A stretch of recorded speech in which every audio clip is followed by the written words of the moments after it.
Hello and welcome to a special Sports Scene Talking podcast following the departure of Phillip Cocu as Derby County manager. The news reaching us on Saturday evening that Phillip Cocu, along with his assistants Twan Shapers and Chris van der Weerden, had mutually left Derby County.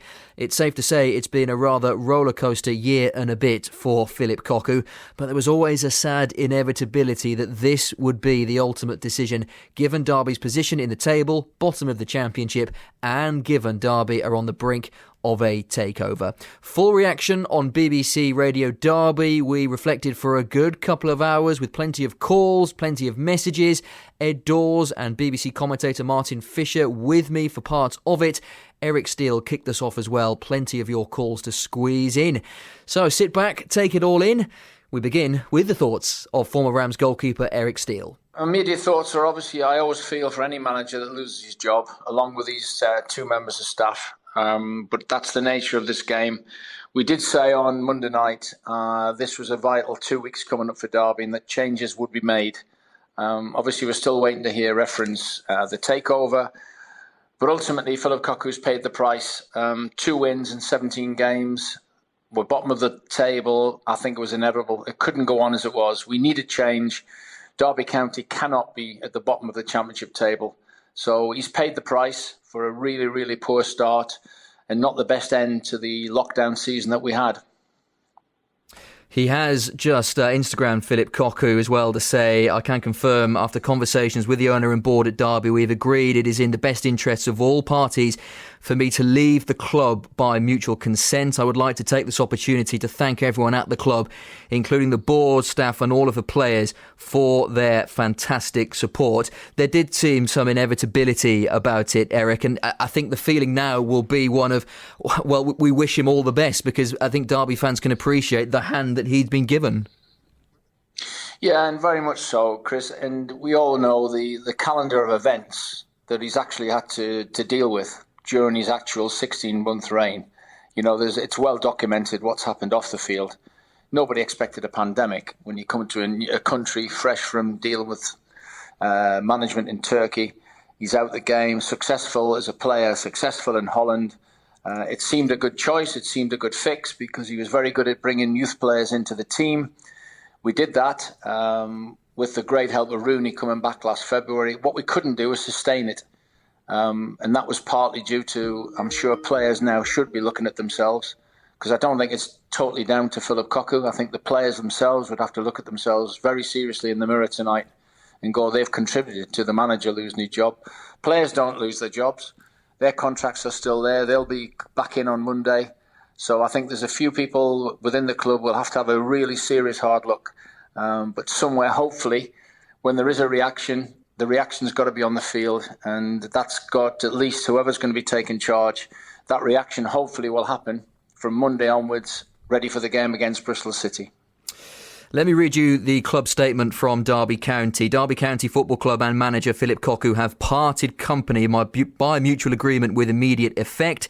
Assistant manager Chris van der Weerden and specialist first-team coach Twan Shapers have also left the club by mutual agreement. Cocu was appointed as Derby's manager in the summer of 2019 and oversaw 65 matches in total across all competitions. The club would like to place on record its appreciation for the way Phillip and his staff conducted themselves in what were some extremely challenging situations during his tenure. Phillip and his staff helped develop and establish a considerable number of academy players into the first-team squad, and Phillip made significant financial contributions and personal efforts towards the club's community projects during the COVID-19 pandemic, which the club are extremely grateful for. Derby County wishes to thank Phillip, Chris and Twan for their hard work and dedication over the last 16 months and wish them every success in their future careers. The club will provide further updates when appropriate and will be making no further comment in the meantime. That paragraph, Eric, the club would like to place on record its appreciation for the way Phillip and his staff conducted themselves in what were some extremely challenging situations during his tenure. I mean, extremely challenging situations, a little bit of an understatement. He had all sorts to deal with during his time. And looking at some of the tweets now from Derby fans, it is full of, it's just a sad day, really. Sad for the club and sad for Phillip that it hasn't worked out for him.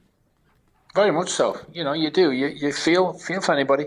The one thing we know, Chris, is that he's never ever ducked any form of interview or appearance. He's always been out there. He's obviously changes sometimes on a Monday and lets some of his staff post games take up the baton in terms of dealing with the press, the media.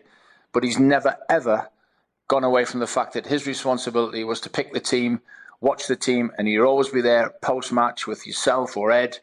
And he always did have the interests of the football club at heart. And unfortunately, he has not got the results. And the win percentage tells you we didn't win enough football matches in order to continue at Derby County. And with a takeover hanging over, decisions would have had to be made. And it's the nature of the performances. I have to say, Chris, the last two home games would have been really disappointing if you're watching it, whether you're Mel, Stephen Pearce, or you've got the potential new people looking to come in. Those performances would tell you we were only going one way. And when we ended up at the bottom of the table, that would really be, I think, the catalyst to say something has to go, something has to change. It is always sad when managers lose the jobs, and he's held his head very, very high, dealing with the KO incident, as we well know at the start. We've had COVID. We've obviously then had losing Wayne Rooney to that. We've had various things on and off the field. But ultimately, manager will live and die by his results. And unfortunately, the results just haven't been good enough for a club of the stature of Derby County. Former Rams goalkeeper Eric Steele with us, reacting to the breaking news from Derby County that Phillip Cocu, the manager, has left the club by mutual agreement. Chris van der Veerden and Twan Shapers have also departed as well. Let us know what you think. 81333 is the text number. Derby at the front of your message. You can tweet us at BBC Derby Sport, and you can give us a ring if you like as well. 0800 145 6161, a free phone number. Eric, how much do you think this decision has been? Well, two things. One, the takeover in mind as well. And you'd imagine that conversations would have taken place between Mel Morris and Sheikh Khalid as well as to the direction the club want to go in.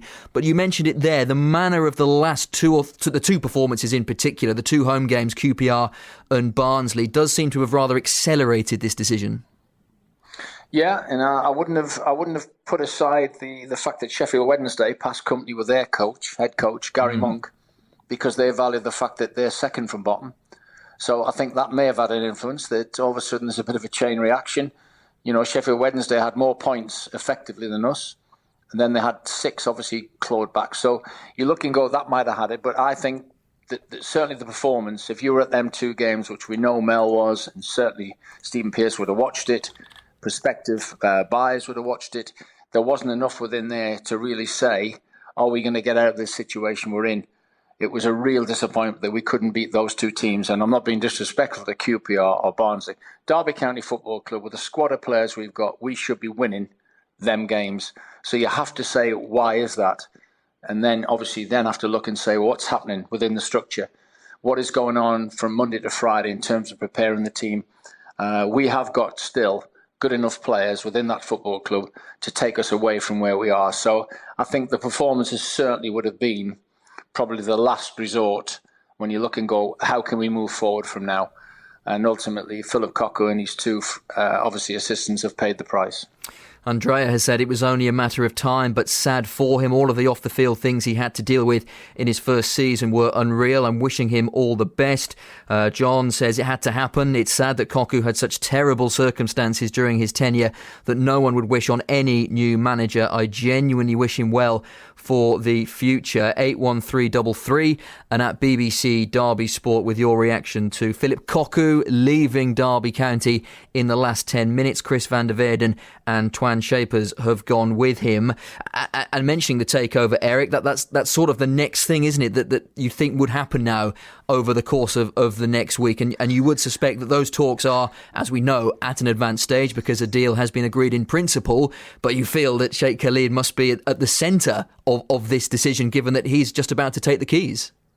Yeah, I think it's possibly, like you say, it's the natural chain reaction that the deal's virtually there. And part of that deal is we want to bring our own people in. So we knew that change would happen, whether it be Mel making that decision in terms of when we come back after the international break, that Derby would not go forward with Phillip Cocu. or it would, as we think, will lean towards that the people coming in are saying we need the board to say, look, we want to start with a fresh page. Fresh page will be, we'll bring in a coach, we'll bring in a manager, whoever it's going to be. And they've used this time during the international break for them decisions to be made. And we just hope, and I do hope genuinely, that it's Phillip Cocu goes on to have success elsewhere, but also Derby County do need a lift. We need a lift to try and get us away from the bottom of this championship table, which we're not that far adrift, Chris. It won't take much to get, but when you look at our fixtures, and we've got to get through, we've mentioned this on the phone-ins, and a lot of the fans have agreed, we've got 6 weeks when we go back to get through with this squad of players, so we need a new impetus. We need a new incentive to try and get something from these players in reaction, because we've got 6 weeks to go before we can do anything in terms of changing the squad. So this group of players have really got to buck themselves up and grab everything they can in terms of committing themselves every day to putting performances in that can hopefully get results that will turn us around. Joe says the club have lost a gentleman. I feel sad for him. I hope he has a more successful time in his next role. He gave his best, but nothing seemed to be working for him. All the best to him, says Joe, 81333. And at BBC Derby Sport. And we did see that the fruits of some of his labour. I know that Darren Wassell and Justin Walker and the other academy staff take huge credit for the amount they did with the academy, but Phillip Cocu did drip feed the youngsters in. We are seeing Lee Buchanan, Max Byrne, I know hasn't featured recently, but was an integral part of the back end of last season. We see Louis Sibley. We see all of these youngsters that did get chances under Phillip Cocu. He very much did. He fully appreciated and fully embraced the brief that Mel Morris gave him when he started. Very much so. And you look at that, you've mentioned the names there, along with one or two others. Whittaker, who came on in a sub role, got his goal at Birmingham, last game of the season that finished ultimately in July. Yes, they've been pushed in, and they had a terrific impact in terms of getting Derby where we all had dreams, didn't we? You and I would discuss it in previews. At the end of last season, we had the chance with 7 games to go. Ultimately, we just didn't have enough, which we knew all along, if we were being totally honest. That was the case. But as you say, the brief was given to him by Mel. I'd like to see more of our academy players set in. I am looking to find a buyer. I don't particularly want to have to give more money in terms of the recruitment, and I think that's really what happened. Once we had the lockdown, we got back, I think that was the brief. It was the brief to Phillip Cocu. Look, you're going to have to start the season with people who will leave, but I'm not prepared to give more money to boost the squad as I am looking for potential investment. Now we know that potential investment is coming in. I don't think that's helped Phillip Cocu in terms of working on the field with the players. The kids are great. You can put the kids in, Chris, and we said this when we're mid-table.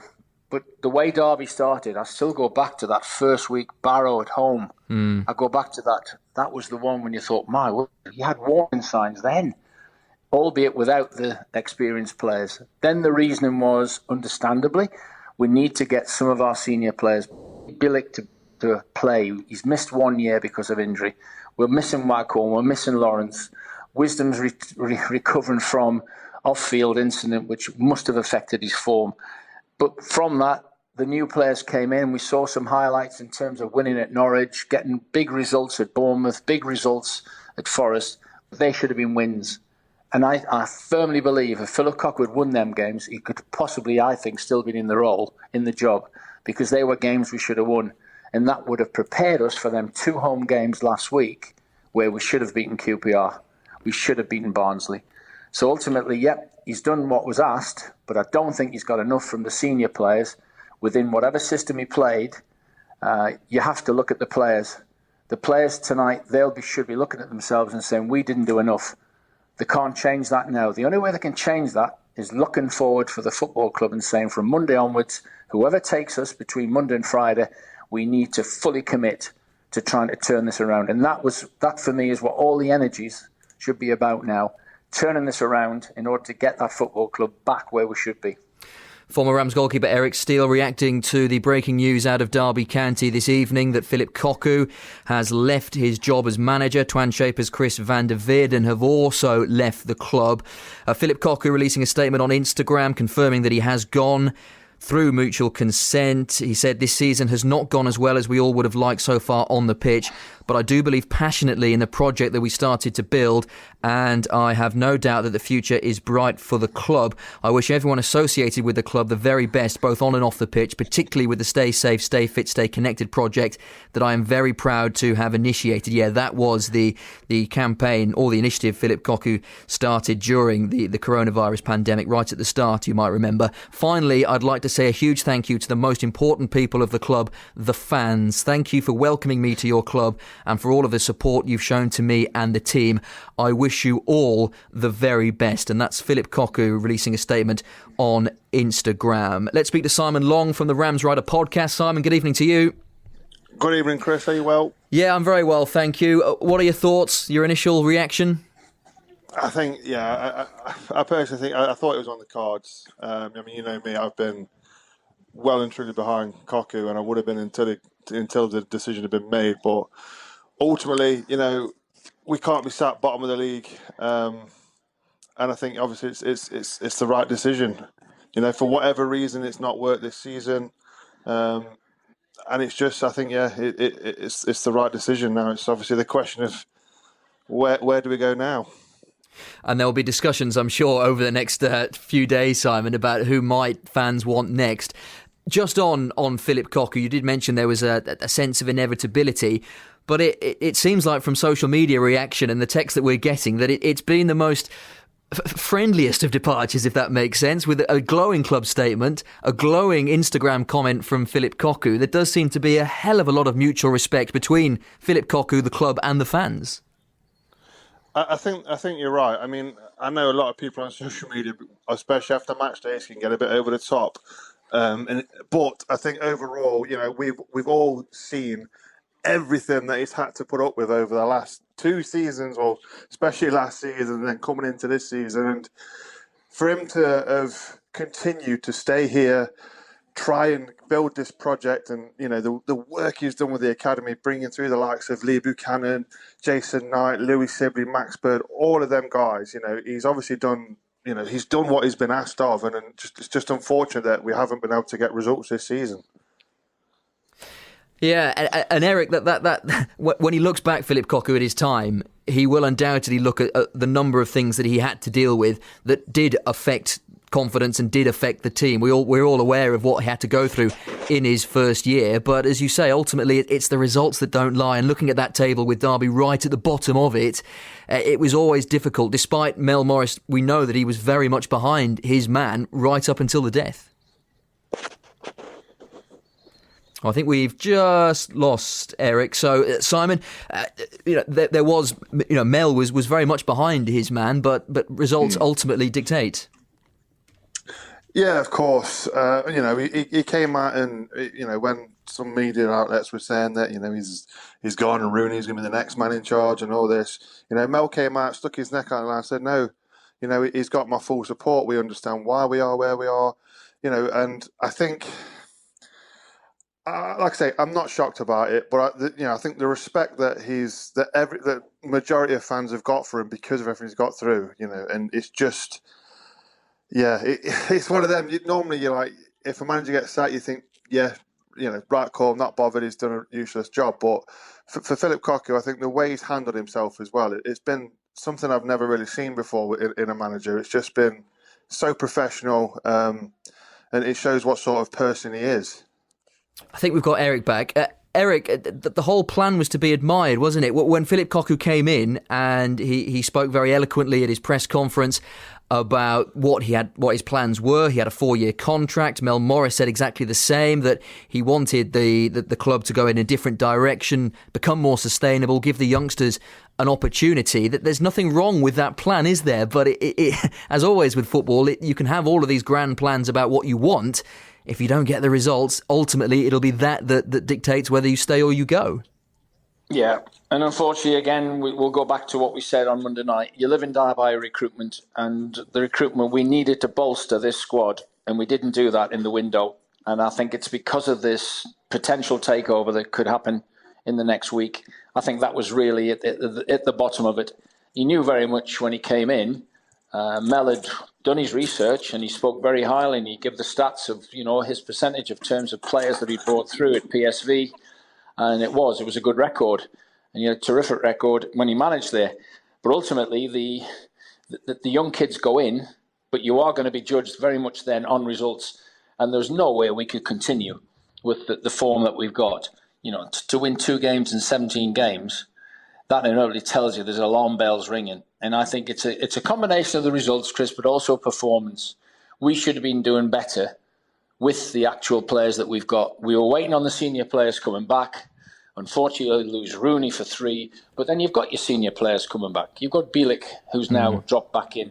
You've got Lawrence, who's come back. You've got Waghorn. You've got Wisdom back. The senior players were back, but things didn't change. Them wins, and that's ultimately what you need. And unfortunately, somebody has to take the rap for that. And I think obviously Mel had just run out of patience. He did back him 3-4 weeks ago, and he said he's had to start the season with younger players, waiting for them senior players coming back, and then whenever these senior players have come back in, and then wins haven't materialised. And I go back to it. It's the nature of the performances in the last 2-3 weeks that have disappointed everybody. All the fans. I think the fans have been brilliantly tolerant, but I don't think the reaction would have been as much on the favour of, yes, there is a way how to leave a football club. And again, Derby County have handled it really well. Phillip Cocu's statement the same. But I would go back to and ask the fans as such, if they'd been in that stadium for the home game so far, I think the reaction would have been different. I think there would have been a lot of whistles and boos because the home performances would have ultimately cost Phillip Cocu's job. Let's bring our Rams commentator Ed Dawes into the conversation. I think, Ed, interrupting a trip around Tesco. You see, these announcements never come at a good time, do they? Do you know, I've been to Lidl and I've been to Tesco. My boy's birthday is tomorrow, so I've been running around. And then that message that I kind of expected that would come over the next 2 weeks, but it's always hits you like a bolt from the blue, doesn't it? It does, yeah. Well, I was just about to say, you've seen many manager come and go for Derby. This one feels different somehow. It does feel a very amicable decision that's been reached that neither party are overly happy with. Derby because the project hasn't worked, and Phillip Cocu obviously because he's now lost his job.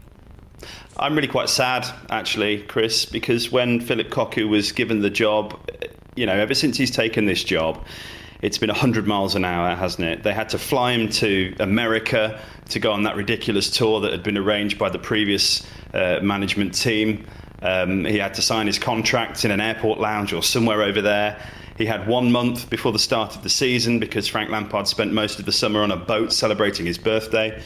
And then from then on, it's just been a catalogue of just ridiculous disaster, hasn't it? And I know I've been listening on the way back from the supermarket that you've documented all the problems that have happened throughout his tenure. But there was a dream sold, wasn't there, by Mel Morris in appointing Phillip Cocu. And we all thought, yeah, what a great idea. Look at him. He's got a track record in Holland. He used to play for Barcelona. He played for the Netherlands.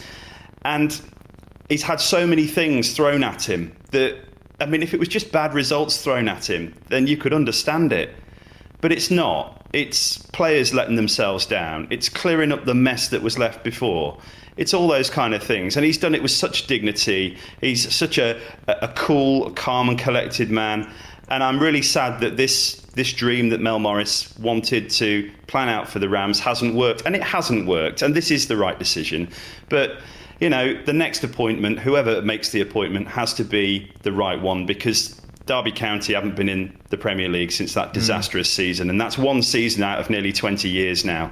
So something has to change.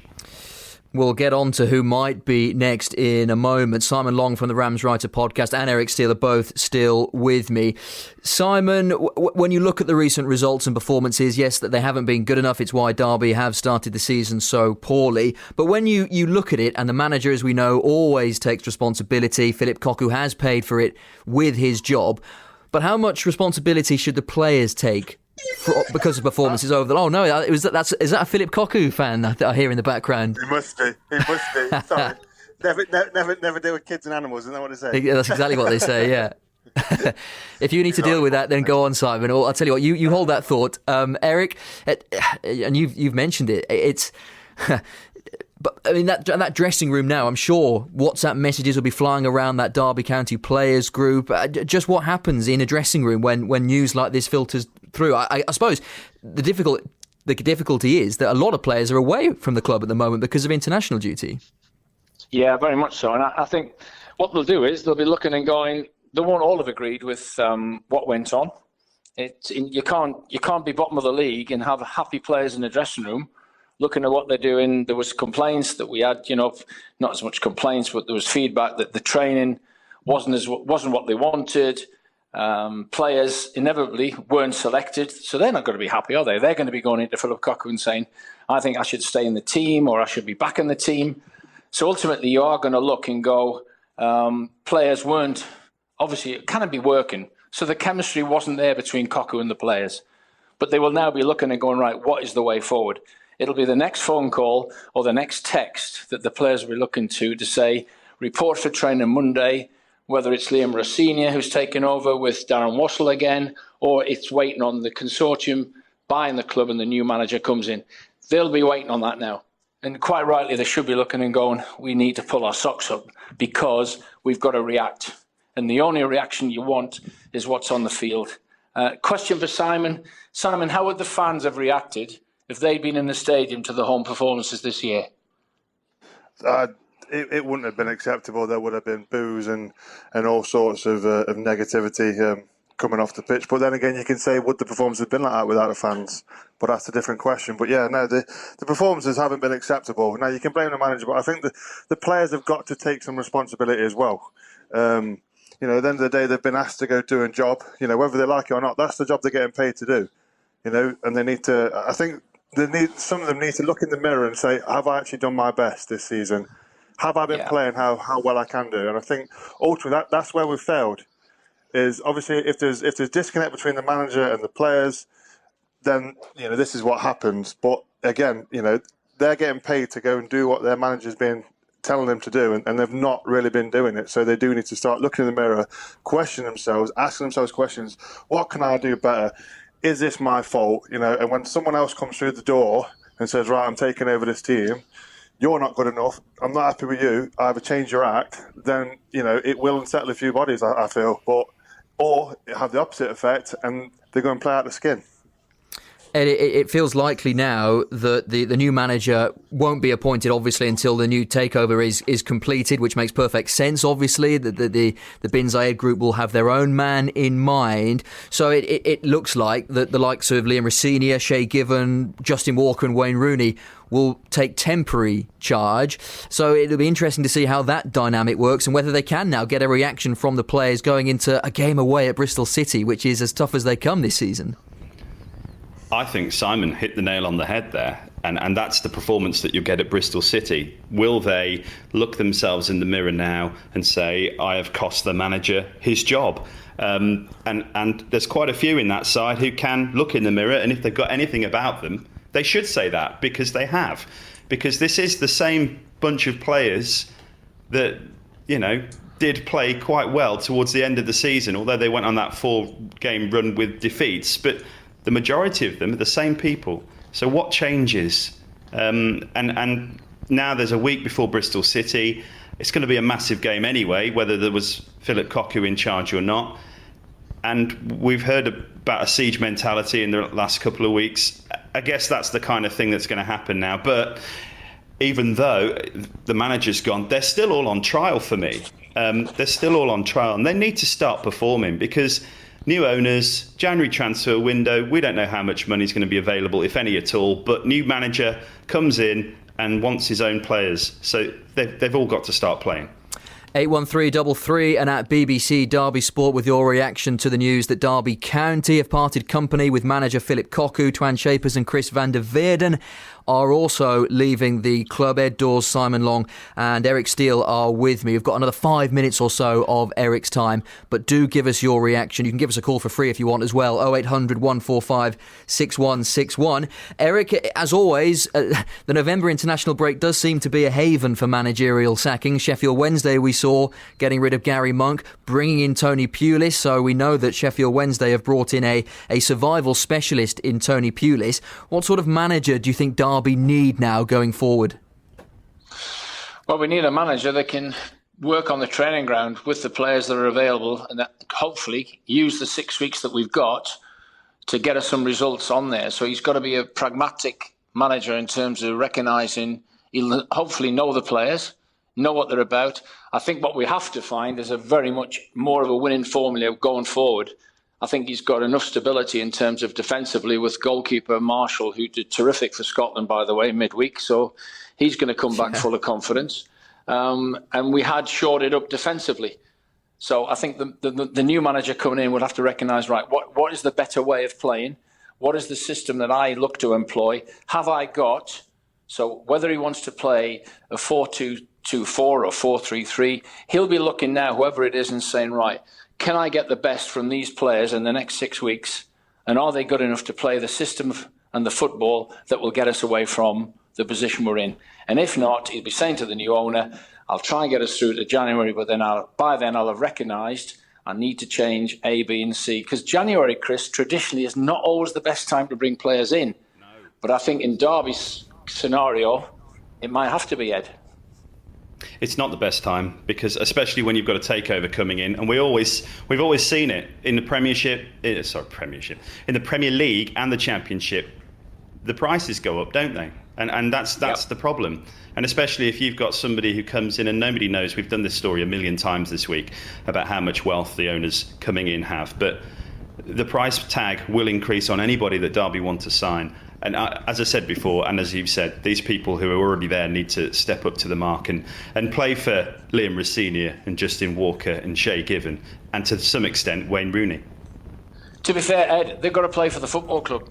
I've always believed that if you're on the coaching staff or the man, you're working for the football club. And boy, oh boy, the best thing we would have had would have been 3,000 fans travelling to Bristol City down the M50, and we will miss them.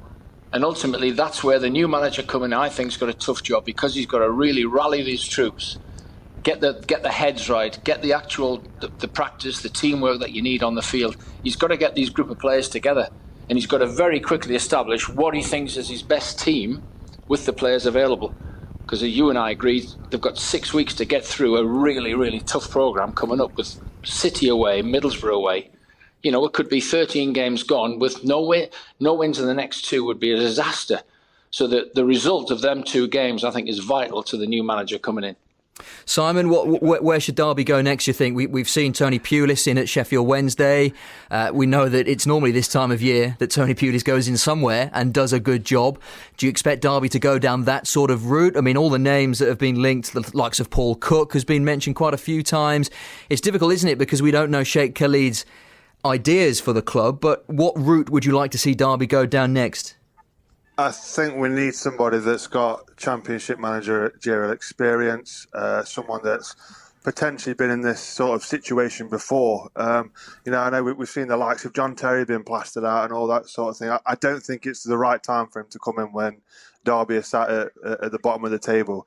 I don't think that. One thing we can say is obviously a lot of ex-footballers have been touting Wayne Rooney for the next manager job here. Well, now's his chance to step up and show if he can manage this team or not, if he can be a good manager. This is the biggest chance he's going to get now if he's now being part of the managing coaching staff. This is his chance. But personally, I think we need someone that's in it for the battle, knows how to battle, knows how to get off the bottom of this table and knows the championship. 81333 and at BBC Derby Sport, your thoughts on the news that Phillip Cocu, Twan Chapers and Chris van der Veerden have all left Derby County by mutual consent. You can give us a call as well, 0800 145 6161. Eric, I know you do have to leave us, but just one final thought. The whole scenario and the whole way this is all played out, there has been an inevitability about it. There has been a rather sad feel about it as well. But that's only because of the way Phillip Cocu has conducted himself throughout everything. He had every right during all of the things that came his way to maybe sulk a little bit, to maybe throw out a few barb comments or things like that. You didn't get a sense that he was ever annoyed or frustrated or angry at his cards. He was just accepting of the fate that had come his way. Yeah, and I think that if he did lose it, if he did it with the players, he did it in private, because he never really went public. Whenever he came on to be interviewed by yourself or Ed, he was always very honest, very upfront, never ducked it. I'm sure you will have had moments with the players in private that would have disappointed him. And unfortunately, you just have to face the fact that somewhere along the line there's a breaking point. And that breaking point has been coming because the results and the response from the players hasn't been what Phillip Cocu wanted. And as much as he said we're on the right lines and we're doing things right, you just couldn't see the win coming. We've been saying now for 11 games, we needed that second goal. So if ever the players are going to look back and say, boy, that could have been me, that could have been me. It's all about the ifs and buts. But ultimately, the chemistry between the management and the players was starting to go, drifting apart. But all credit to him, he never, ever let himself down or the football club. But this is a sad day for the club because inevitably this is now going to be our 7th manager in 5 years. And that's what's wrong. We need some stability. So I agree with the people that have commented, Ed the same. We need to get somebody in that's going to give us some stability because we cannot now. We're entering our 6th manager, 7th manager in 5 years. So whoever comes in has to be experienced, who can grab it and turn things around quickly. That is a huge skill. But we need that for the sake of the club. Eric, appreciate your time. We'll let you go back and enjoy your Saturday night. But thanks very much for your insight, and we'll have much more from Eric still, I'm sure, throughout the week. 81333 and at BBC Derby Sport. Ed Dorr, Simon Long are still with me. You can have your say as well, going to Tom and Alistair shortly, reacting to the news that Phillip Cocu has left Derby County by mutual consent. Simon, the stats there that Eric reeled off are not great, are they? The number of managers that have been and gone, and the stability or the lack of stability, the instability at the club perhaps over the last few years is just beginning to show. And it's very difficult to, especially in this league, as we know, to compete and to achieve your aims when there is always such upheaval when a manager leaves. Yeah, there is. It's sort of a bit beyond a joke now how many managers were sort of rallied through. Perhaps Eric wants another go with his good friend Steve. You never know. He's been there, done it before. But no, it's not right. The way we've gone through. Yes, you can look at it and say, yeah, Lampard left and Rowett left for better things, etc. But there was cases for other managers like your McLarens, your Pearsons, your Clements. We sacked Clement when he was 5th in the league, but it just doesn't feel right at all. Mel's made mistakes. Let's not get that. Let's not miss that off. Mel's made mistakes. Because I felt one of his biggest mistakes was giving a rookie manager in Clement a massive transfer pot. Here's your funds, go and spend it, go get us out of this league. And now we're sort of paying for it now. So essentially every other manager that's come in has had to stick to pretty much a really tight budget. And it's just cost us yet again. So we do need this stability. So hopefully if we get the new owners coming in, hopefully they have some money and they back the manager and they say, look, yes, we'll back you, but you've got to achieve this. And fingers crossed, they back him to the hilt and we can get it right and finally, get what we want, which is obviously, first of all, get off the bottom of the table, but then eventually Premier League football. Ed, this does feel like a line in the sand moment, doesn't it? With Phillip Cocu leaving and the new owners are imminently, well, we assume imminently in the building. We know the deal has been agreed in principle. We know these things can take a while to iron out. We keep hearing that by the end of the month something should be sorted, but this does feel like quite a seminal moment, doesn't it? And for Derby, they'll hope that this is the moment that they can get the next decisions absolutely right, move away from the relegation zone, move off the bottom of the table, and salvage what has been a disastrous season so far. Well, the next appointment will not be Mel Morris's appointment, so it could be anyone, couldn't it? It could be somebody. It could be Arsene Wenger for all we know. It depends what they want to throw at it, the new owners. It is a massive moment for Derby because it draws to an end, nearly a decade of a bit of overspending, a lot of overspending on players who haven't cut the mustard for Derby. And then trying to do the right thing. I have no doubt that Mel Morris's appointment of Phillip Cocu tried to do the right thing, growing organically the players from the academy, which has been successful, and they've still got a long way to go, but trying to do the right thing in being a sustainable club rather than throwing loads of cash at it, which he tried and it didn't work and they're still paying for it. I think Mel will be really sad that he's had to sack Phillip Cocu or mutual consent, etc. And I think it'll be really sad because trying to do the right thing. It's not worked out. The next appointment, the first appointment of the new people in charge of Derby County, they have to get it right. I don't think Wayne Rooney is the right man, because I think while he still wants to play, he needs to play. He's learning his coaching, brilliant, maybe one day, but I don't think Wayne Rooney, there's too much hit and miss, and there's too much outside focus on Derby County with the celebrity big names, Frank Lampard, Wayne Rooney. I mean, Wayne Rooney's, if you think about it, we were at Huddersfield when Wayne Rooney was signed, and yeah, that seems like years and years and years ago. But I just wonder how Phillip Cocu would have gone if Wayne Rooney wasn't signed. Because the moment Phillip Cocu gets told he's signed Wayne Rooney, because it wouldn't have been his appointment, you just think, hold on, I wanted to do this job here, and now I've got a massive elephant in the room that, you know, yeah. do you know what I mean? Yeah. He's not. There's all this attention on Wayne Rooney's Derby County. And we saw how at times it got frustrating when Frank Lampard was the Derby County manager, but it nearly worked. Ed, your line is not ideal. I'm just going to cut you off there, and hopefully some of the backroom team can just sort out your line, and we'll get you back on. Simon, I know you've been with us for a while, and there are lots of people wanting to talk to us. So one final observation to you, and I'm sure lots of fans will say the same, and indeed lots of the text that we're getting. Just sadness that it hasn't worked out, and that'll be the overriding emotion. When we look back at the Phillip Cocu tenure, it'll be one of, well, what a bad hand he got, and how dignified everything that he did was. Yeah, it will be. You know, I was really excited when we signed him, really excited to hear about his project. Promotion wasn't on my mind for a couple of years if this was the project we were going to do, and I thought, yeah, well, he's done it at PSV. You know, we looked and we saw and watched him do it here. And it's just sad that it's had to end with us being at the bottom of the table, and you know, even states, you know, the mutual consent, so they agreed, and he didn't go for the full settlement.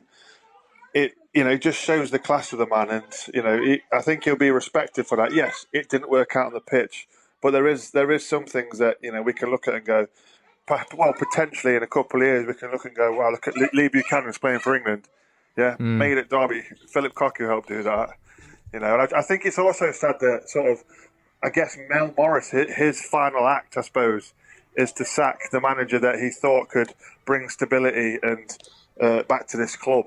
You know, so it's all in all, it's a bit of a sad day, really. But obviously, with one ending becomes a new beginning, you know, and hopefully it can be the start of something good as well.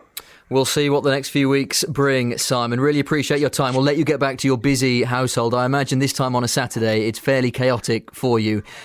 But yes, they've been running around mad. I'm sure they have. Toys now, so. Good luck with it all. Simon, thank you very much. Simon Long there from the Rams Writer podcast. Ed Dawes still with me, our Rams commentator, and we want your thoughts. 0800 145 6161. Phillip Cocu, no longer Derby County manager. Let's get to the calls then, starting with Tom in Littleover. Hello, Tom. Hi, how are you? Yeah, very good, thank you. What do you reckon? How have you reacted to this news? I mean, it's very similar to what you've been saying. I think obviously really wanted it to work. I think he's been probably one of the classiest managers we've ever had in terms of a whole club perspective. Obviously, results have never been fantastic. And I think it's just really worth noting that he's taken a mutual consent payout. You know, right until the end, he could have dug in. He had a long contract. He could have very well said, well, if you want to sack me, you know how much it costs. But he's been respectful to the club and obviously done us a favour by agreeing to go. And I think it strikes a big difference from the way we were treated by Gary Rowett, Frank Lampard. And it's, as much as it's probably the worst place we've been in when we've sacked a manager for some time, it doesn't have that same bitterness about it that I think we've experienced. Why do you think, Tom, it's gone so wrong this season? We just don't have a goal scorer. I mean, I know as much as everybody's sick of talking about Chris Martin, we let go our top goal scorer for free and just didn't really replace him. And I mean, the lads that have come in, you know, Colin Kazim Richards doesn't look great on paper, but could still turn out to be a good signing. Just haven't had the time to bed in, and nobody's stepped up and took the mantle. We've just not been able to create chances, and we haven't been able to keep clean sheets. So if you can't score more than 0-1 a game, you're not going to do very well.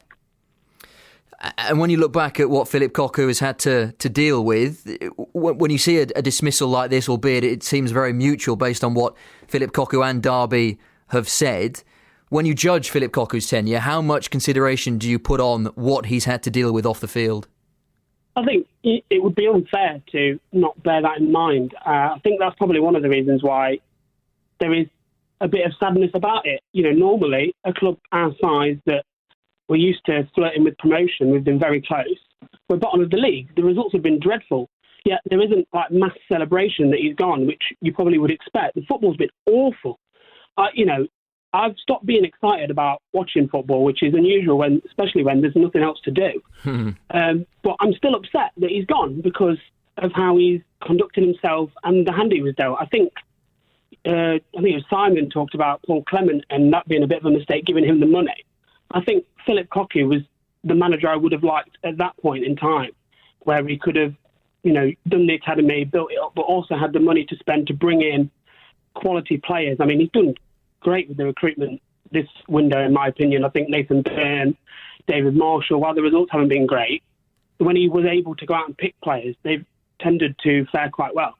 So it's just a shame that he was the one who seems to have been given, the least resources out of everybody we've had over the last sort of 7 years. Who next for you, Tom? If not a name, what sort of manager would you like? We've seen Tony Pulis go in at Sheffield Wednesday. He's got very much a reputation for keeping clubs in divisions, whether it be the Premier League or the Championship. Would you like to see Derby go down that route or not? I think it's obviously a difficult decision whether do you look at this as a blip or do you bring somebody in and say, right, well, we need to stay up. Do you bring in like a firefighter or do you bring in a club builder? I would like to see us not throw out the baby with the bathwater and keep on this ethos. I think this is the way to run the club, with academy first, playing good football, but obviously results matter as well. I'm looking at the list in front of me of people that are the odds, and Eddie Howe, Paul Cook seem decent shouts, but you need somebody who's going to come in and commit to that academy, club development ethos, because we've thrown money at it so many times and it's never worked. When you get to sort of 5th, 6th, 7th time lucky, you have to just accept that maybe that's not the way. And I hope this doesn't sour the club's resolve. Obviously, new leadership coming in anyway. I hope this doesn't sort of sour the resolve at the club to go down this route, the sustainable route, and we don't go back to just throwing hundreds of millions and seeing what sticks. Well, we shall see what Sheikh Khalid and his bin Zayed group have in store for Derby. That's really the unknown. We don't know. Tom, great call. Thank you very much for it. Let's move on to Alistair. Hi, Alistair. Yeah, good evening, Chris. Evening. I agree with what Tom's just said and what Ed Dawes said, and also Eric earlier on. I mean, it is a sad day for Derby County, not only for Phillip Cocu, but also for Mel Morris. But unfortunately, that's the business that we're in, and in other businesses as well. Sometimes, you have to fall on your sword. Politicians have to do it sometimes when it's mistakes of individuals, and that's really what's happened at Derby County. I mean, Phillip Cocu, when you look at what he's had to put up with over the last 15 months, I mean, if that was a soap story on the television, you wouldn't believe it. You'd say it was too far-fetched. But I mean, he's had to do that, and he's done it with an air of dignity, and I think that's something that we will always remember about him. I think today's events coincide with the fact that it is the end of the isolation for Mel and for Phillip, and probably the deal is going to be tied up next week. They're reporting in the Daily Telegraph, John Percy, who normally is very accurate with these things, that it will be Tuesday, Wednesday. And of course, nothing's happened over the last week or so, because obviously you have to sign contracts which have to be witnessed. And obviously, if Mel was self-isolating, then that would have been rather difficult to do. So that is probably why it's happened in the middle of the international break rather than at the start, which probably they wanted to do. But one would imagine that today they've just got together and said, look, this is what's happening on next week. And the new guys want to bring in somebody else, Phillip, and, that's how it would proceed, I think, anyway. But it's a sad day, and I think the most fans, 99% of decent fans, will wish him well and hope that he succeeds somewhere else. Well, certainly the majority of reaction we're getting, Alistair, is very much down that line. Ed, Phillip Cocu's not stupid. He's been in the game long enough. I think there was an inevitability to it, and he probably did accept his fate, and he'll know as well as anyone that results dictate. It wasn't going his way, and therefore there have been surprising sackings at Derby over the years. This one, not one of them, which I'm not saying it eases the blow for Phillip, but you can understand that perhaps when the conversation came, he wasn't surprised. No, and I think the caller's absolutely bang on about the timing and the fact that Phillip Cocu was not at the Barnsley game. And I asked him in the post-match interview against QPR when they lost 1-0. I asked him if he felt pressure, and he basically said that he was a big boy. He's been around for years. He knows how it works, and you know, it's a results business. And he would have known that this was probably going to come with the new ownership anyway. But it's just, it is a blow to him. It's a blow to the club because of as I said, the whole plan that they were hoping to put in place has not come to pass. Alistair, who next for you? Well, it's a very difficult one. But I think the guy that could do us some good, but he's not a guy that I like, I don't like him as a person or as an individual, would be Sam Allardyce, because I think he would pick up the roots of the club and get them playing a bit more positively. But it's very difficult. You don't know how the Abu Dhabians are going to be thinking. I mean, everybody calls me Al. I'm thinking of changing my name to Ali and hope that the phone rings. Well, this is it, and we don't know. We're guessing really, and Ed, this is it. We don't know what Sheikh Khalid is planning, and we can speculate as to what kind of manager Derby want or might need to get them out of this situation.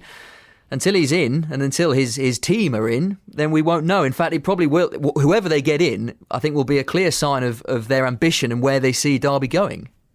I think it has to be somebody who, as Alistair said, somebody who has to see this through, this whole project, and is not going to get their head turned by, a Newcastle or a Stoke or something like that. So it's got to be someone who's on the same page as the new ownership group. And there are several names out there, actually, who aren't in work. And Eddie Howe, for one, said he wanted a rest, said he wanted a break from football. However, he gets to manage Derby County when, a new ownership group's coming in. Derby County is a massive, opportunity for any manager, no matter how big they are in the game. Not only because of the investment, because of the support, because of the ground, because of the training facilities, because of the academy coming through. It is a very attractive proposition for anyone who has done stuff in the game, who may be a rookie manager. And I don't want Wayne Rooney to step in just yet. Alistair, thank you very much for your call. 0800 145 6161. Your reaction to Phillip Cocu's departure from Derby County. Twan Shapers and Chris van der Veerden have also departed. So between Liam Rosenior, Shay Given, Justin Walker and Wayne Rooney, they will be the interim team. And we don't expect an appointment to be made until the new owners are firmly ensconced in Derby County. When that'll be, only time will tell. Some of your messages, and then we're going to James. Graham says some of the players need to take a hard look at themselves. Cocu was a good man. It's a results-based business, so he had to go by the look of it, but it looks like he fell on his sword. Daniel says, I think we need to get someone in short term with experience to keep us up this season. Rooney or John Terry, too much of a gamble. Cocu was too soft. We need a Pulis, McLaren, Bruce, Warnock or Holloway type manager. Kev says, I did say 11 games was too many last week and I did want Eddie Howe. I feel sorry for Cocu. Rooney and Rosenior will be in temporary charge and I think Eddie Howe will take over. Sean says, I'd love stability, but first and foremost, we need experience, someone to keep us up. If that means a short-term appointment, so be it. A Big Sam gets another nod from Sean this time. Stay up and go again next season, but please not Rooney yet. Tony says it has to be Wassell in the interim. He's not done badly before and he knows what is needed. And Simon says there will be very few who don't think it was the right decision to part company, but nothing's changed for me. He was always likely to lose his job when the new owners came in, but until the takeover is confirmed and they make their choice, the future is uncertain. Let's go to James. Hiya, James. Hi. Hi, it says here, short and sweet, because you've got to put your daughter to bed. so yeah. I don't want to get in the way of more sort of family events. So go on, what's on your mind? Just well, I don't think it's a shock to anyone really about what's happened. We sort of knew this was coming, and we've got to find somebody who can stabilise this club, a bit like Nigel Clough did when he came in, when we had that disaster with Paul Jewell. back in sort of 2009-ish era, after we slid out of the Premier League, and we ended up in the same position as we did back then. And then we need somebody who could take this club going forward. Something like Nigel Clough didn't do in his tenure. But it doesn't seem to matter whom we've had in the past, whether it be a rookie like Paul Clement coming into the game, or an established manager like Steve McLaren. That we've always been yearly nearlies. We need somebody who can take us forward, stable. As I said, bring some stability to the club, and then take it forward into the Premier League. And when you reflect on Phillip Cocu's journey so far, James, when you look back at some of the results that he's had and some of the things he's had to deal with, what's your overriding emotion? Do you feel sympathy for him? Do you think that maybe the decision was too long in coming? How do you feel? Well, I feel sympathy for him because he's had a rough 15 months. Because not just with the coronavirus, but with everything that went on off the pitch. In his first season, and then he got us to 10th in the table. And I thought at the end of the last season, with everything that was going off, I thought, well, that's a reasonable result. Let's build on that. Let's get into the playoffs or maybe into promotion territory. Instead, we're faced with a relegation battle, and sort of 11 games on, you think, well, it was inevitable. Yeah, that's why the next decision has to be the right one. James, appreciate your call. We won't let you get in the way of putting your daughter to bed. So thank you very much for getting in touch. 0800 145 6161 if you want your say on Phillip Cocu's departure from Derby. Ed Dawes is still with me, but let's crack on with the calls. Neil is up next. Hello, Neil.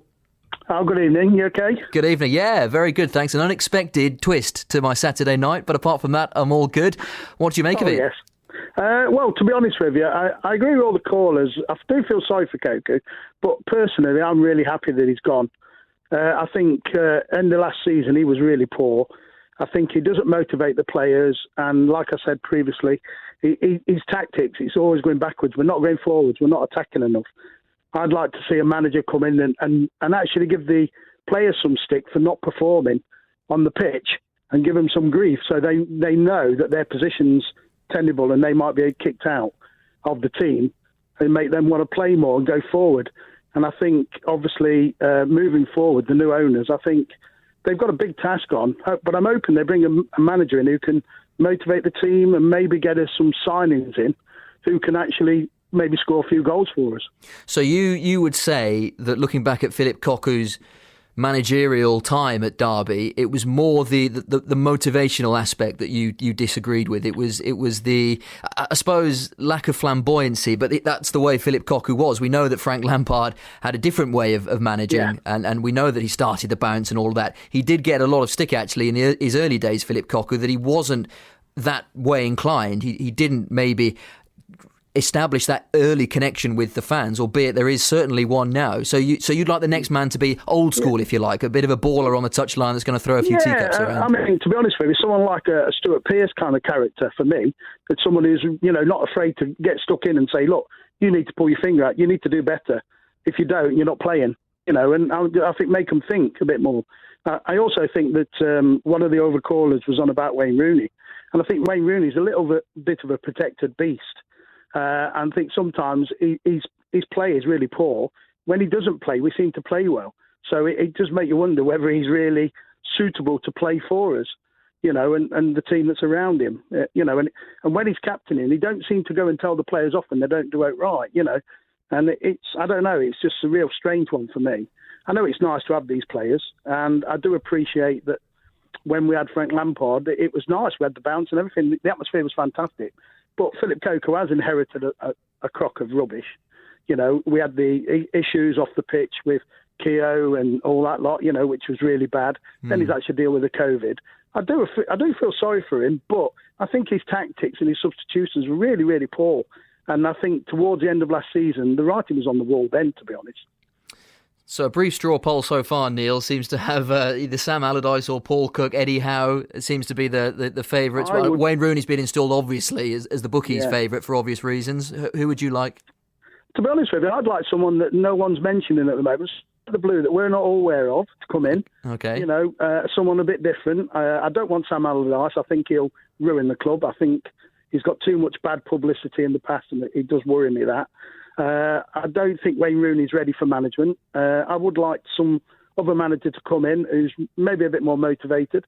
Maybe someone like Benitez. I don't know. You know, Rafa. You know, well, he's done it with Newcastle. You know, and he's a manager who does motivate his players. So maybe it's an option. And don't forget, we've got owners who've got money can throw at them, and you know, so they're going to want to come and play for us. They're not going to leave because they've got a good owners behind them. Are going to back them, aren't they? Really? So they're a situation than the other managers before. But on that, I'd also like another clause in their management where, like Frank Lampard, if they go, they don't get as much money. You know, it's cut them back. You know, so they've got more incentive to do well.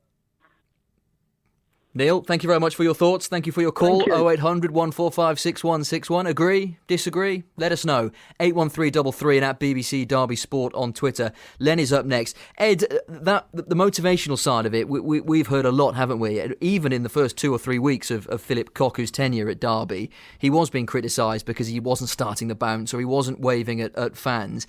And it has been said a few times from fans that they don't see the motivational side of Phillip Cocu, albeit when you speak to those that have either played under him or know him, they say, no, he's got a tongue. You know, if you get on the wrong side of him, then he'll let you know. But it does seem that side of it, a lot of the fans couldn't buy into. Everybody's different though, aren't they? Arthur Cox was a sergeant major on the touchline, berating players, doing it behind the scenes, doing it in front of the crowd at the baseball ground. Gary Rowett was pretty similar. Frank Lampard was a showman. He came as a showman. He managed as a showman. He's gone on as a showman.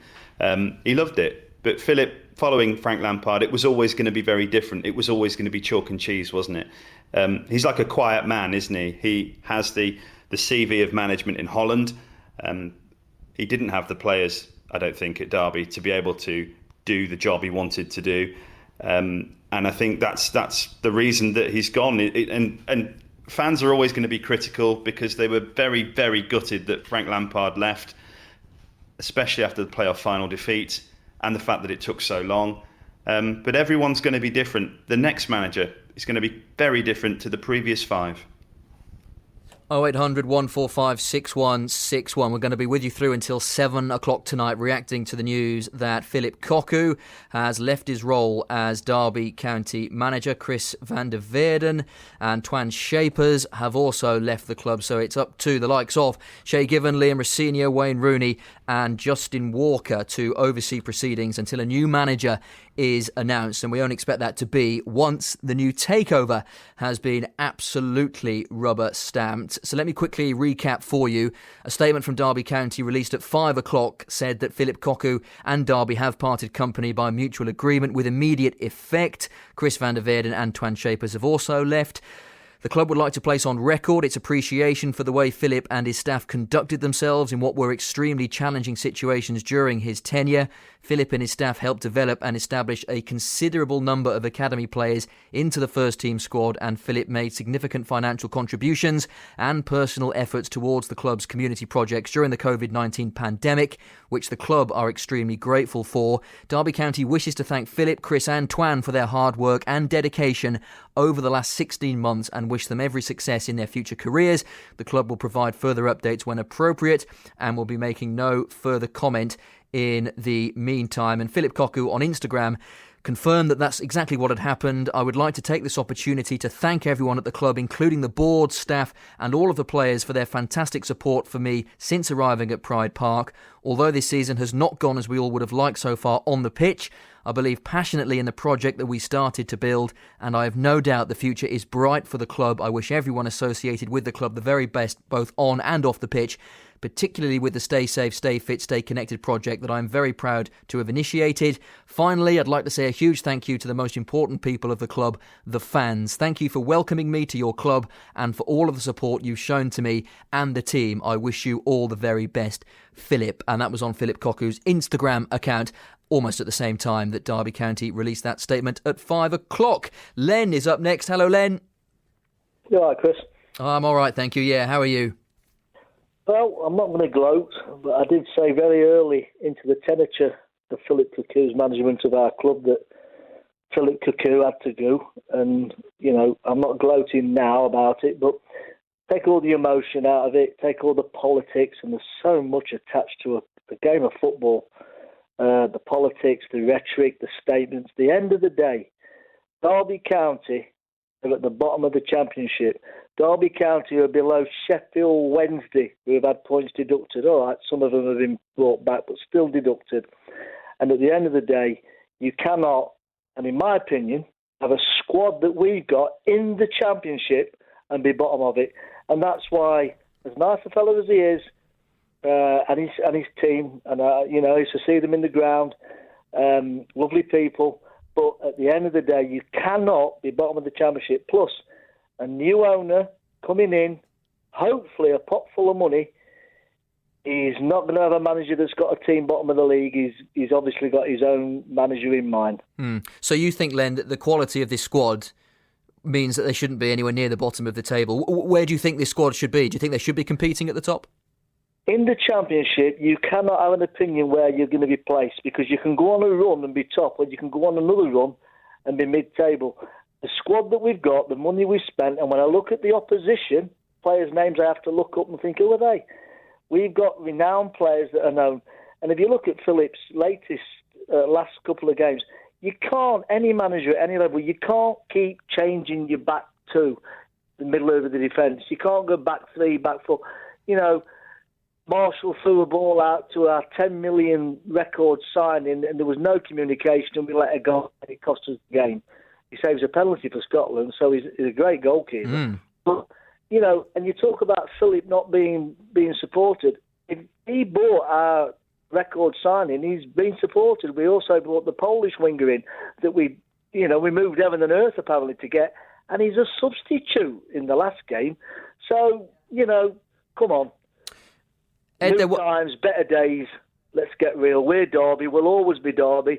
Phillip and others that have come and gone, good luck to them. We're not short of a bother too. Let's be sensible here. We're the fans. We need someone who's going to come in and do the job. Okay, Len, stay there. I'll ask you who you want next. Ed, the last 2 or 3 games in particular, Phillip Cocu's tactics and substitutions did come under the microscope, and even our very own Eric Steele, both of you at the stadium, were sometimes bemused at some of the little things. And the one that sticks out is the 3-4-3 that was working so well, the change to 4 at the back against QPR, and we all know how that ended. So we can talk about what happened off the field and the dignity that Phillip Cocu showed throughout his time at Derby, but certainly the fans, even those that were fully behind him, were beginning to be a little bit bemused by some of the changes.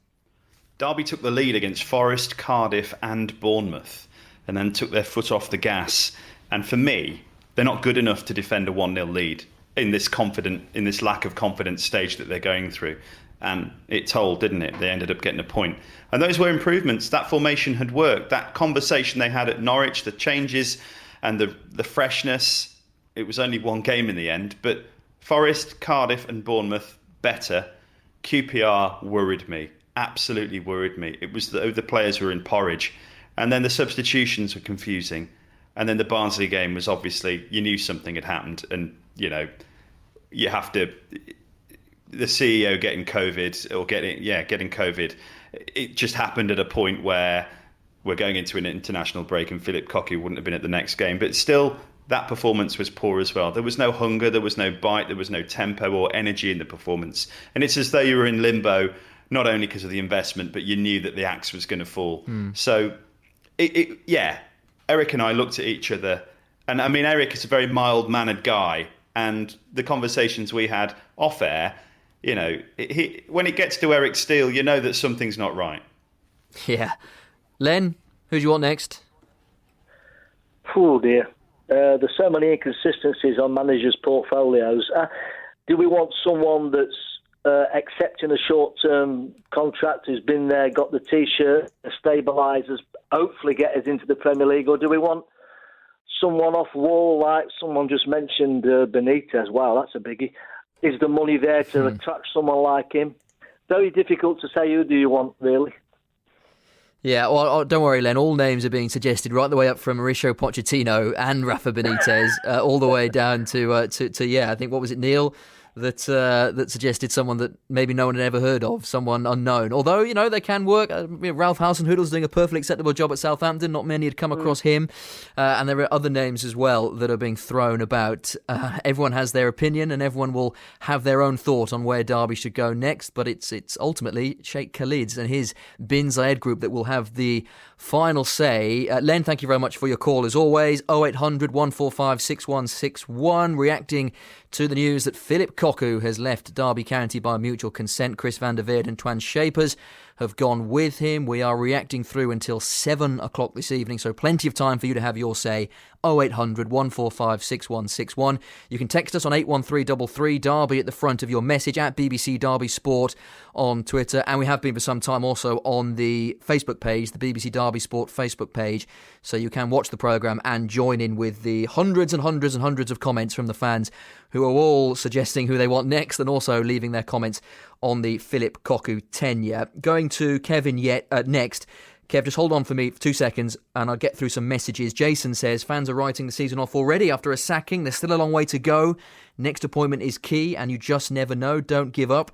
Neil has thrown Alan Pardew's name into the hat. He was responsible for getting Southampton back on track and playing good football when they had dropped into League One. Adam says, get McLaren or Sam Allardyce in till the end of the season, and if we see a vast improvement, then give them longer.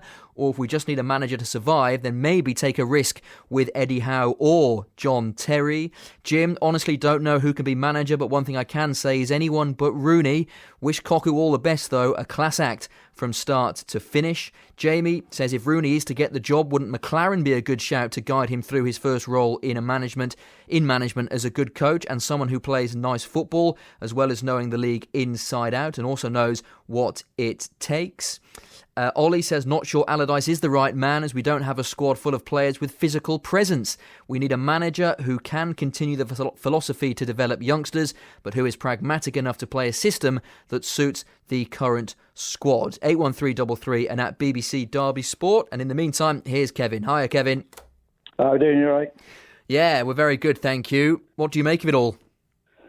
Well, I think it was inevitable, wasn't it? It was always going to happen. I think he just sort of seemed to lose sort of the trust of the players. He seemed to lose enthusiasm to sort of do the job in a way with the interviews he's sort of given and that. And I know he's had obviously the COVID situation, the Richard Keogh situation and that to deal with, but I just think it was the right time for him to go. And I just hope that the next appointment is the right one for us. That's the thing, isn't it? The next one has to be the right one. I know that's quite a vague statement, the right one, but it is the 14th of November. We've only had 11 games. There are still so many opportunities to turn this season around, but those opportunities become fewer and fewer if the next one isn't well thought through and isn't the right one and fits the way that A, the owners want to play, but B, first and foremost, to get Derby out of this position in a season where it's just imperative, it feels like, to survive this season. Exactly, yeah. I mean, when you've played 11 games in a season, you're bottom of the league, behind a team that have had points deducted, the stats don't lie. And I was telling a friend earlier, actually, that I've not enjoyed watching the Rams for a while under Cocu. You talk about Lampard, the character he was, how we got the game playing, the players playing the game, you enjoyed watching them. And I never really got that sort of same feeling with Cocu. And yes, I know we had different players and different circumstances, but like I say, I just think, it was time for him to go. And now it's onwards and upwards. Let's get the right man in. Let's move on up and let's charge up the league. Ed? Yeah, it has to be the right man, doesn't it? Somebody's got to get these players going, and I wouldn't. Someone, I think it was one of your texts, just said, why not Steve McLaren? Just, take his phone off him. Don't let him go on the internet. Just take his phone off him so nobody can start flirting with him like they did at Newcastle. Steve McLaren could be somebody to take you through an interim period. He took a side that, Nigel Clough had built. He'd got some very good characters and he just took them to that next level and they fell short. But at the moment, I possibly think that the new owners will have their man in line already. I think they will know. And I think that will become apparent when they have signed the forms and taken over the club. I think those discussions will already be lined up. That has to be the case, doesn't it, Kevin? The last thing we need is new owners to come in and then they dally a little bit and they're not sure about who comes in. In an ideal scenario, the takeover would be completely ratified, I's dotted, T's crossed, and then within the next however many hours, preferably, they have their man lined up and in the door. Yeah, I always think in these sort of situations when things happen like this, you've got a takeover element. I always think that the owners know who they want and they've got somebody in place to say that they're going to come in. And I never think it's just a case of, all the managers gone, right, who we're going to get in now, panic sort of thing. I honestly believe that new owners have held talks. They've sort of said, right, we're taking over Derby on such and such a day. Would you be interested in taking over? And I think those sort of preliminary talks have sort of already happened behind the scenes. So I'm just hoping, I just hope it's the right man and we can sort of march on forward. A couple of messages now coming in, Kevin, saying people like Slavisa Jokanovic, the former Fulham manager, Paul Cooks says, no name on this text, but next manager should be Paul Cook. Great work at Chesterfield. David Wagner says, Steve, you heard it here first, who did so well at Huddersfield a couple of seasons ago. Any of those float your boat, or do you have your own man in mind? I quite like the idea of Paul Cook, but, hey, let's be ambitious. Let's get Pochettino in. Let's get Massimiliano Allegri, and let's see, let's see if we can talk Pep round. Pep's under pressure, isn't he? Yeah, let's get Pep in. Yeah. Mourinho as assistant. Yeah, absolutely. I'm all for why that. not? No, I mean, in all seriousness, let's just make sure he's somebody that's a right fit for Derby. Who embraces the culture of the club. Who wants to take us forward, is just there for a payday. He wants to sort of take the club forward into, the Premier League and where let's face it, where we belong. Let's take us back where we belong. Kevin, great call. Really appreciate you getting in touch. Thank you very much for your thoughts. Ed, we joke about all these names being linked, but this is a great job for someone. It's a massive club. Oh, yeah. It's got a passionate fan base. When fans are allowed back in, it'll get 27,000 routinely. There could be lots of money to spend under Sheikh Khalid. I doubt there will be, there'll be a big uptake of interest from all sorts. Do you know what's really interesting? When I do my Retro Rams pieces, I speak to a lot of ex-players who are in management or in coaching, and every one of them wants to come and manage Derby County, every single one, because they know what the club ethos is and they know the support, they know the academy, they know the stadium, they know the history, and they know that Derby County, with everything in the right place, can go far. We saw it when Jim Smith and Lionel Pickering and Keith Loring got together in the late 90s and mid-90s, and how that just came out of absolutely nowhere in his first season. Everything went brilliantly and they had a 5-year spell in the Premier League.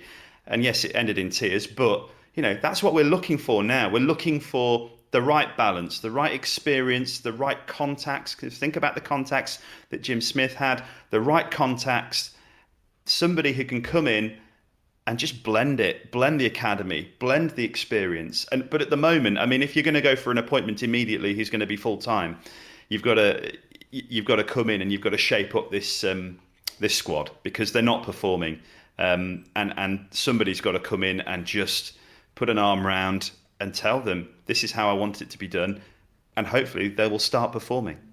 0800 145 6161, our free phone number. We did joke, didn't we? Was it a couple of days ago that an emergency talk-in would be very much on the cards? I didn't think it would be Saturday night, but here we are, and we're with you until 7 o'clock reacting to the news that Phillip Cocu is no longer manager of Derby County. He has left the club mutually.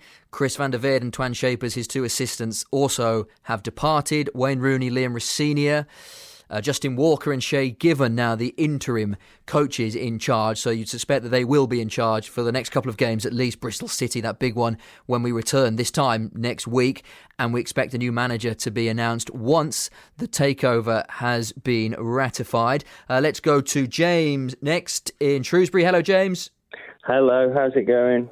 Yeah, very good, thanks. How are you, and what do you make of the news? Well, I suppose I just wanted to phone take a couple of things. I suppose I'm not surprised. I think when we didn't beat QPR or Barnsley, I think everyone knew the writing on the wall. But I suppose in some ways I'm quite gutted. I love the idea of having such a classy, such a nice, classy guy as a manager with a, bringing through a crop of homegrown players and. I think that was a really good project, but it just hasn't worked. And just a couple of the other points I'd like to make. I think the failure to get a number 9 this year has been massive, or even to persuade Chris Martin to stay, because I know Cocu wanted him to stay. I think that's one of the biggest failures. I think as well, like Tom Huddleston going. I think when you look at the stats from last season, those two have left a really big gap. And I also think Cocu's been let down a bit by some of his senior players, particularly Wayne Rooney for one. I think the 3 best performances we've had were when he wasn't available. So, he's obviously made mistakes and we've not got the results, but I don't hold him entirely responsible. Yeah, Ed, that's. I think there is as always in situations like this, that it is a collective responsibility, and as always, there are lots of things you can point to as to why Derby are in this position. We know that some fans will put Phillip Cocu's influence as higher than other influences, for instance, tactics and subs, and others will say that, well, no, the players maybe should have contributed or done a little bit more. Yeah. Think about the players he's lost, though. You've just mentioned Chris Martin. And if Phillip Cocu wants to play the way he plays, Chris Martin is pivotal to playing that role just off the front, holding the ball up. But he has lost the likes of Tom Huddleston, who last season I thought played well in games where Derby needed just control. He can control the game. Look at the Crystal Palace FA Cup game. Him and Wayne Rooney played in that game, and Louis Sibley played in that game. And they controlled the match. And that was against Premier League players. But also at the start of this season, got rid of Jayden Bogle and Max Lowe to Sheffield United, pocketed the cash. That's fine. But these players need to be replaced. And although, he had I think he had a decent transfer window, a short transfer window that it was.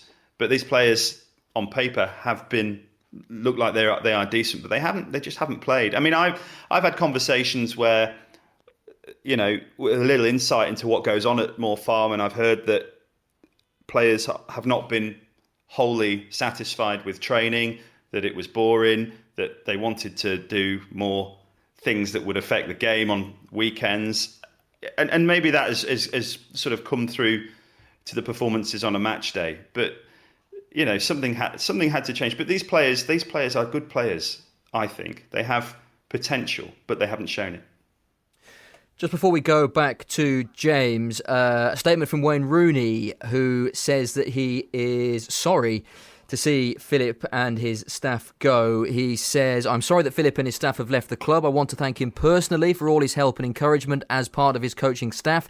The most important thing now is to stabilise the club and start moving up the table. I've been asked to be part of the coaching staff to help the team's preparation for next Saturday's vital match against Bristol City. The coaches and I will speak with the players on Monday." James, what do you make of that interim group? It's interesting that it does seem to be a group, doesn't it? Liam Rosenior seemed to be the de facto leader for the Barnsley game because Phillip Cocu was self-isolating.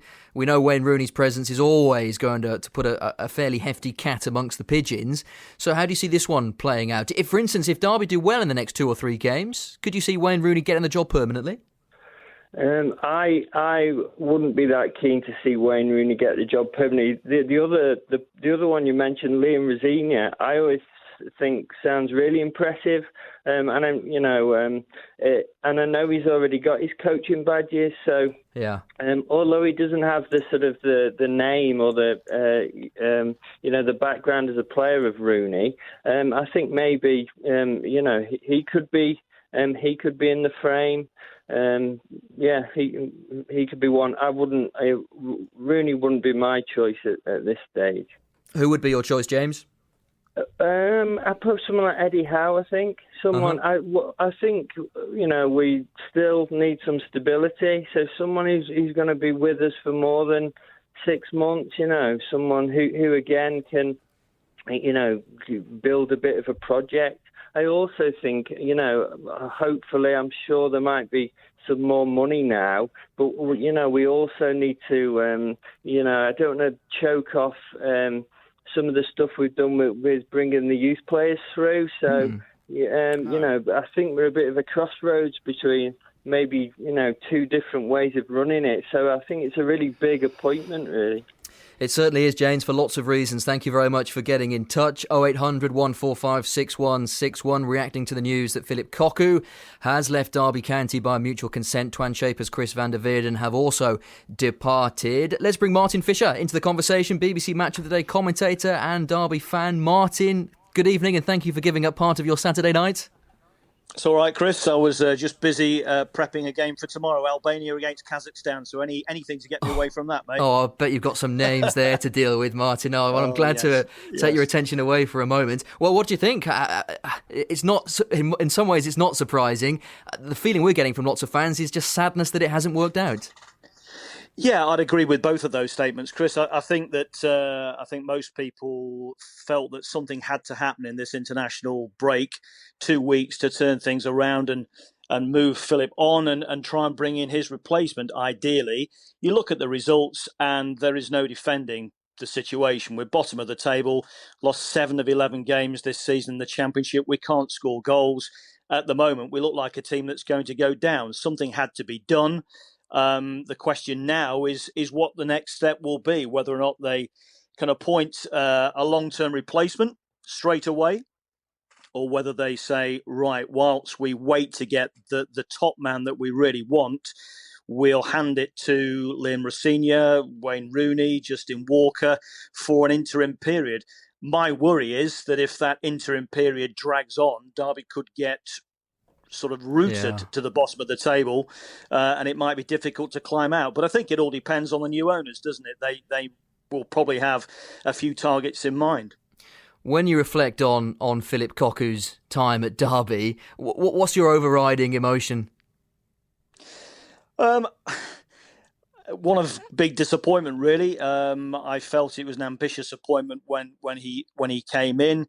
And he's just been hit by problem after problem after problem. I mean, from the very start, the fact that he had to go to Florida immediately and take the team over there. I mean, the players were already there, of course, but have kind of a pre-season that wouldn't have been the one that he planned.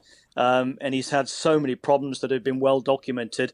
I just wonder whether he was just the wrong man at the wrong time, really. He was just unlucky, wasn't he?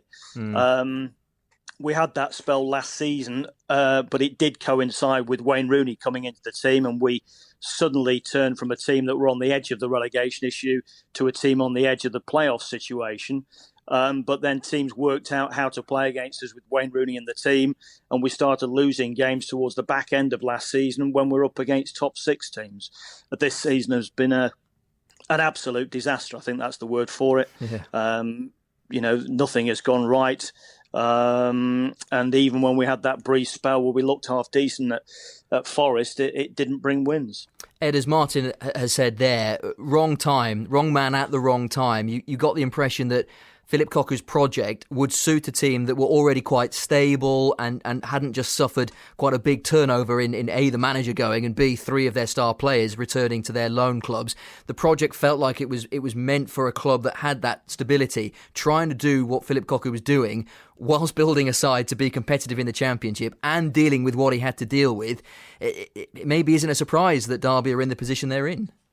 Perhaps even if Derby had won at Wembley under Frank Lampard and he'd have then gone to Chelsea, that might have worked for him. I don't know. Yeah, it's difficult, isn't it? I mean, it's a massively ambitious project, isn't it? What Mel Morris was spelling out to all of us. He obviously spelled it out to Gary Rowett, and he got a better offer at the time. But I just think, with everything that's gone on, I've just sent you a list, Chris, of everything, the timeline of everything that's gone on since he was appointed. And if you read that list of timelines from Keogh being sacked after the night out, from the Swiss billionaire taking over, from wages not being paid, from Rooney's debut, Andre Wisdom being stabbed, FFP, Bogle and Lowe being sold to Sheffield United, EFL appealing Derby's vindication of FFP, and then Rooney self-isolating, then Cocu self-isolating, and then the deal to sell the club and getting sacked ultimately. It's a movie waiting to be made. And that is not a normal season of management when you are trying to organically grow kids from the academy and bring them in and balance a first team and then get results and hope it works. Yeah, there's a good book in it, I think, for him, Martin. If ever he has to his first interview, I think, on the subject might be fascinating. Lots of calls already, Martin, about who next for Derby.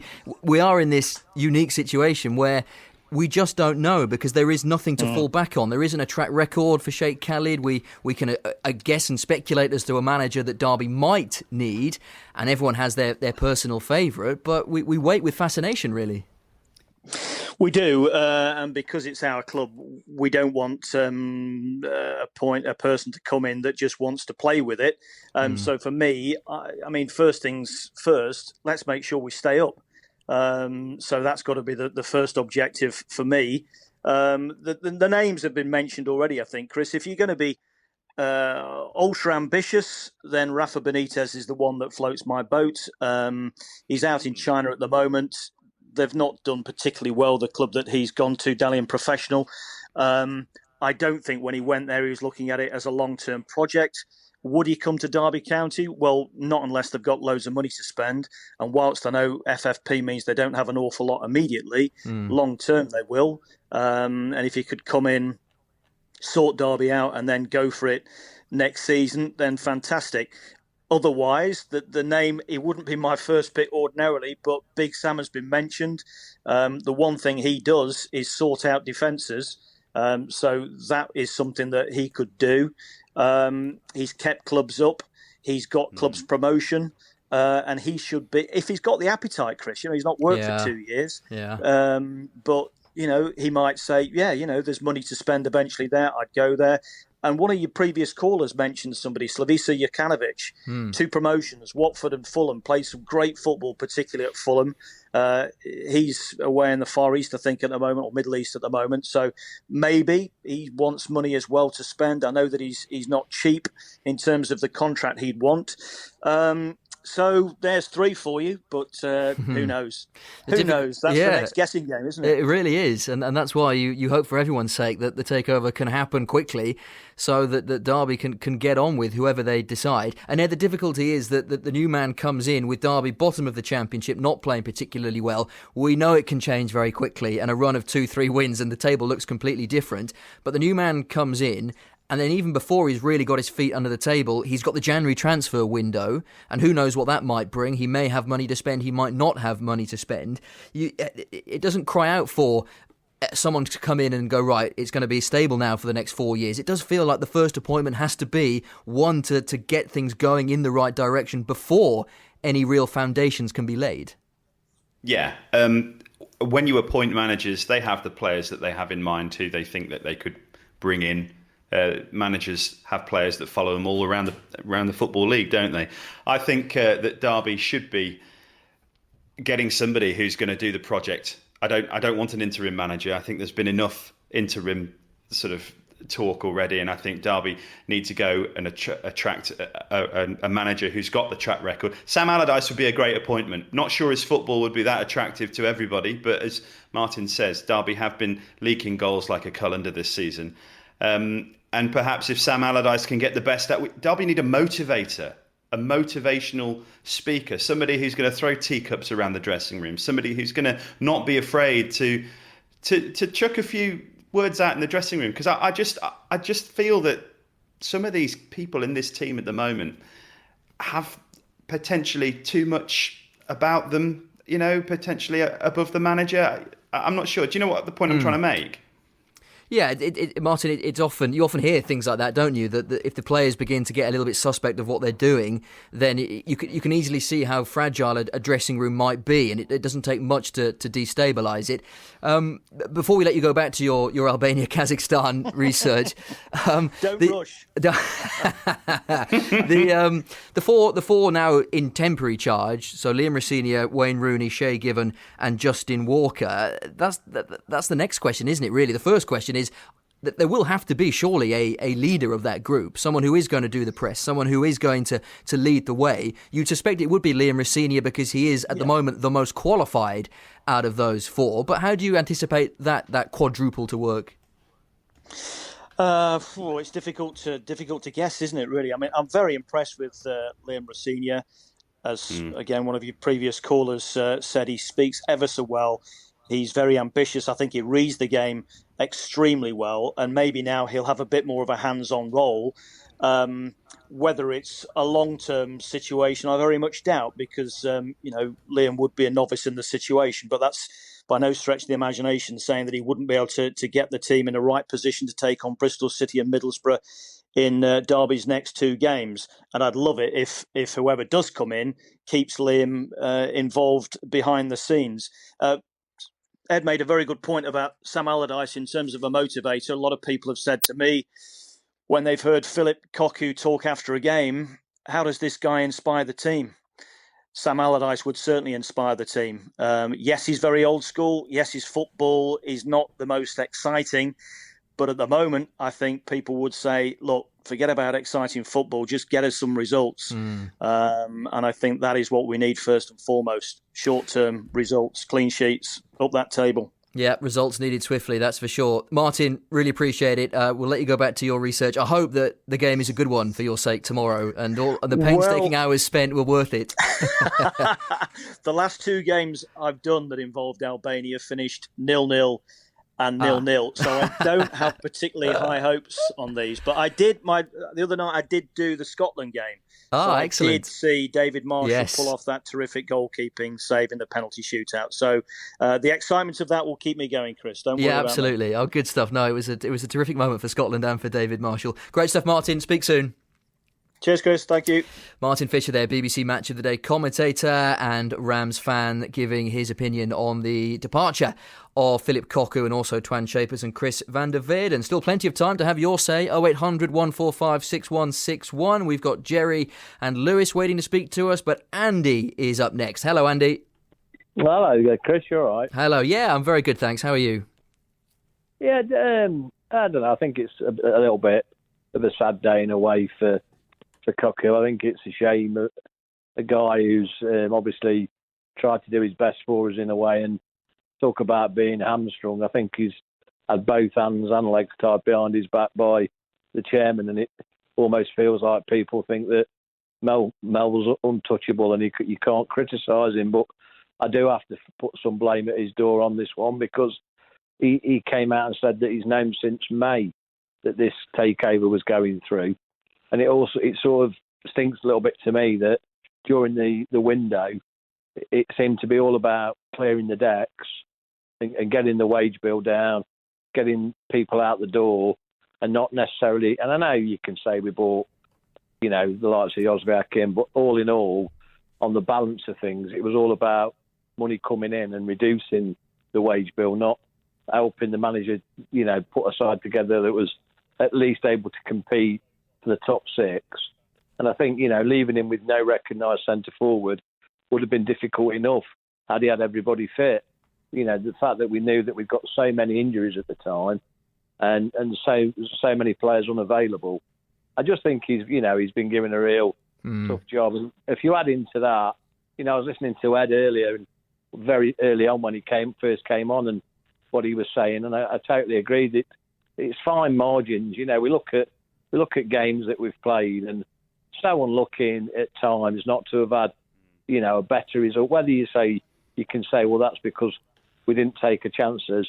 But, this league is such about fine margins, as we know. And we're not a bad side. We're not a bottom of the league side. And I know people say, well, that's where we are. But, for saying what we've had available and what he's had to work with, it's just been very unlucky. I just feel a little bit, it's probably like you've said, a lot of what's already been said. It's probably the wrong project at the wrong time.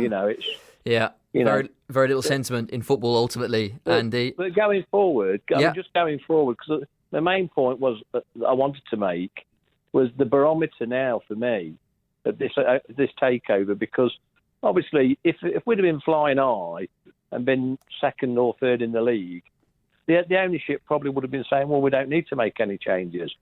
But even if we'd have been outside the top six, he would have probably still lost his job. And the barometer is going to be for me when this takeover goes through is not necessarily who it is, but the actual level of that manager that's coming in. If it's going to be somebody like a Benitez, I think we can all start to think, well, this is a serious takeover. This is a group of people who are looking to take us really up to the next level. If they come in and bring in, and no disrespect to the likes of Eddie Howe or all the names that we know, a Lee Johnson or whoever it is, then you just have to think, well, hold on a minute, what better are they going to do with the group of players that they've got to work with? And the last thing, because I know you've got people, and I've been listening to you the last 20 minutes waiting to talk to you, but I know you've got people wanting to speak to you. The last thing I would say is the point you just made about the motivation of this team. And who's going to stand up and who's going to be that motivational speaker now in the dressing room. The one thing I'd love to happen, and people might laugh at me for this, but, everybody's got their own ideas. Yep. I don't know what sort of a relationship Wayne Rooney still has with Roy Keane.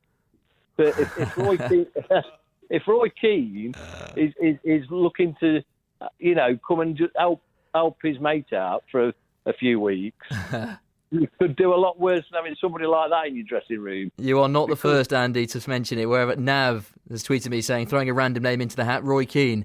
Well, based on his rather fiery recent media appearances, he'd certainly have an impact. I'm not sure whether he'd motivate, but he'd certainly have an impact. We're desperate. We're absolutely desperate now for motivation. That's probably not the right name. It's probably not the right fit. But all I'm saying is someone's going to have to stand up at that group, that management group now, and grab it together and say, look, we've got, this isn't good enough anymore. Andy, thank you very... Sorry to cut you short, Andy. You sort of hit the nail on the head when you said we've got lots of people waiting to speak to us, and we thank you for your patience, and you've made some really good points there. I've got to move it on, though, to Lewis. Hello, Lewis. Hi, guys. You all right? Hello there, yeah. Fire away. Yeah, I'll try and keep this as quick as I can because I know you've got quite a lot to get through. Obviously, it's a shame about Cocu that's gone, really. I think it was inevitable. I think quite a lot of people wanted him to go a long, long time ago. Obviously, the success he's had in Holland and his playing career and management career, it's been good for him. But since he's come to Derby, it just hasn't quite happened, has it? He's had a lot to put up with, and I had a lot to deal with, but it just hasn't happened, unfortunately. I think just what you said and Eric said, the number 9 role, we're just not getting enough goals. Eric said the other day when I rang, it's the Dutch way. It's Chris Martin, unfortunately, is gone, and we just haven't brought anybody in to do that. We're lacking goals. And, no disrespect to Kazim Richards, he isn't going to be the one to do that for us. And for my personal opinion, I think it was a bit of a panic buy. I think, how old is he, 33, 34? He's 34, I think, Ed, isn't he? Yeah, he's 34. It was a panic buy. Absolutely right. It was. And he's not the player. He's not the player. And again, 34 years of age, he isn't the player to get in. Chris said as well, yourself, Chris, on the touchline, he seems to be a very relaxed manager, Cocu. When you said about the talking, Liam Senior seems to be doing it. Shay Gibbons seems to be doing it. You look on TV, and Cocu just seems to be standing there, and he is talking a little bit, but you want him to do more. You're screaming at the TV like, "Come on, give us some more," and it just seems to be too relaxed for me. We go 1-0 up. Ed just said it, we go 1-0 up in games and we just sit back. And we're not just sitting back for the last 10 minutes, we're doing it for 20, 25 minutes. And you wonder why teams are coming back into the game and drawing or beating us. And it's so frustrating to listen on the radio and watching it. You know full well teams are going to do it to us. You can just tell it's just a matter of time. So the next man for you, next man for you then, Lewis. You want to go down the sort of old school shout a bit and wave your arms on the touchline. To be honest, I know there's been a lot of names been given. For me personally, Eddie Howe, without a shadow of a doubt, he's been there, he's done it, he's done well with Bournemouth, and I think they went down. Was it the last game of the season last season? Yeah. Maybe one to go. Yeah, definitely him. But Eddie Howe, well... Before I will say... Yeah, go on. Sorry, just before I go. To be honest, obviously we're in a slump at the minute, but I'd rather be in a slump now where we've got loads of time to recover than having a slump when we've got 6 or 7 games left of the season. So we've got plenty of time to recover. I'm positive and we'll get out of this, no problem. Lewis, great to hear that you're optimistic, and you're absolutely right. It is only November, 11 games in. There is still time for Derby to get themselves out of trouble. Next up is Jerry in Ireland. Hello, Jerry. Hi, Chris. Good evening to you. Good evening. Good to be back. Good to be back on. I was on a Monday with Yes. yourself and Eric. Didn't think I'd be back so soon. No, I don't think anyone did.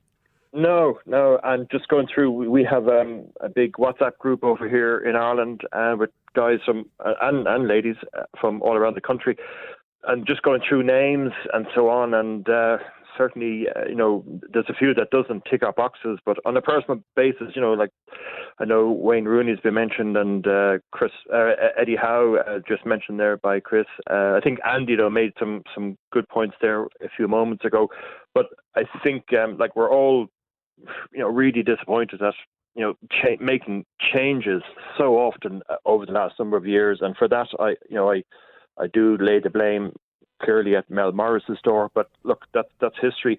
Going forward, it's such a serious situation. We have to get disappointment right, and I think what Andy said there a few minutes ago is that okay, the league table doesn't lie, but there's good talent in the squad, and with the right manager. But we need a manager that will take the players metaphorically by the scruff of the neck. And I don't think Eddie Howe is necessarily that type of personality. A very good manager. I would, as I said on Monday night, Big Sam would be my choice. He dragged Everton out of the mire there a couple of years ago. He's got that proven ability. I know Rafa's been mentioned for quite a while, and absolutely no problem with that. But as Eric said to me on Monday night, we have between now and the 1st of January to get through without a number 9, and that is going to be a challenge. But if Big Sam is a man, I see Wayne is in charge for the Bristol City game. And as I said, repeating what I said the other night, I'd be drop himself for the game, and but there's good talent there. I mean, Phillip Cocu, as I said, he's been unlucky. Sometimes he hasn't helped himself with some of the substitutions and so on, but he's done a great job with what the cards he was given and bring it through the young guys from the academy. So whoever takes over is taking over a half-decent squad, better than what Phillip Cocu took over. And so I'm optimistic that we will climb up the table, but we've got to get it right. And I think somebody unproven would not be right. I know Liam has been mentioned there, with backup with Wayne and so on. Roy Keane, he's box office, but I'd rather him stay on TV than, even as an Irishman speaking, he divides opinion over here and all of that. But so, no, I think a safe pair of hands and someone who will motivate this group of players who have undoubted talent. And to me, short term, certainly it has to be Big Sam. Lovely stuff. Jerry, thank you very much for your call. Sorry to cut you short, but I'm keen to get everyone who's given us a call on tonight before we leave you at 7. Of course, we'll have much more throughout the week. I dare say Monday on the Sports Scene Talking, it'll be fairly lively. From Jerry to Rob next. Hello, Rob. Hi, guys. Hello there. Hiya. Yeah, so essentially what I wanted to say was agreeing a little bit with what Jerry said. I actually think that this next appointment is probably going to be one of the most important appointments in our recent history. And the reason I think that is because in this division, as we all know, we see it every single year, it can you can get cut adrift very, very quickly. And if we get this next appointment wrong and give that manager 10, 15 games, which I think we might all agree is the absolute minimum, really, you should be giving a new manager, and we don't do well, we could really be in trouble very, very quickly. The other point I wanted to make is I've heard a lot of people call up tonight and talk about motivation, bringing in somebody who's going to, I think Ed said, throw teacups around or something like that. What motivates players, I think, is winning games.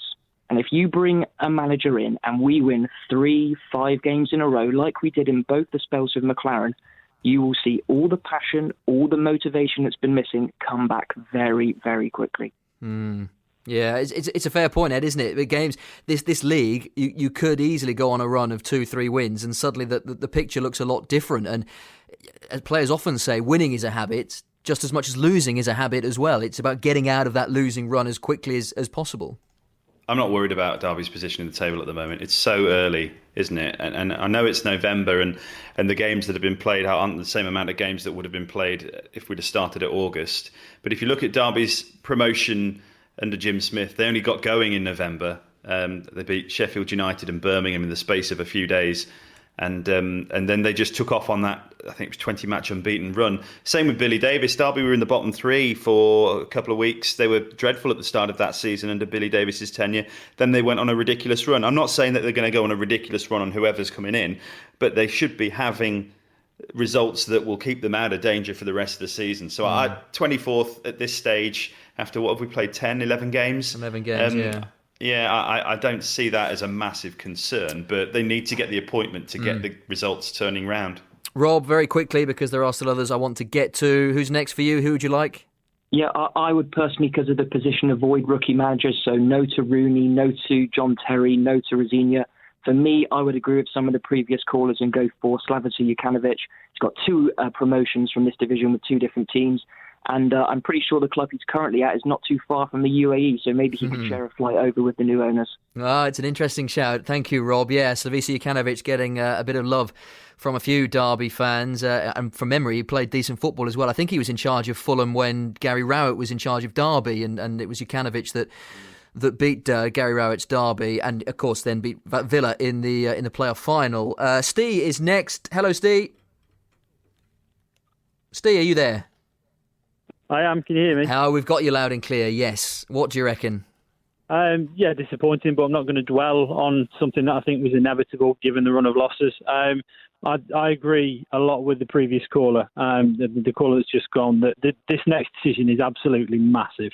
So the takeover is imminent, and getting the right people or person in to deliver the project and setting out the intentions of the club and the new owners will be fundamental to getting the fans on board.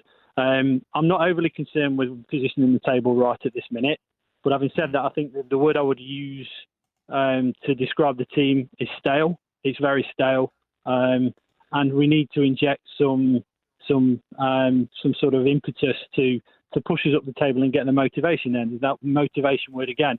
If I was pushed to say who those people or that person could be, I would be inclined to say somebody like Sam Allardyce or somebody like Mick McCarthy, or I would, if I wanted to definitely give us a shout at getting in the top 6 by the end of the season, I would go and upset Middlesbrough and take Neil Warnock off the rank. I agree.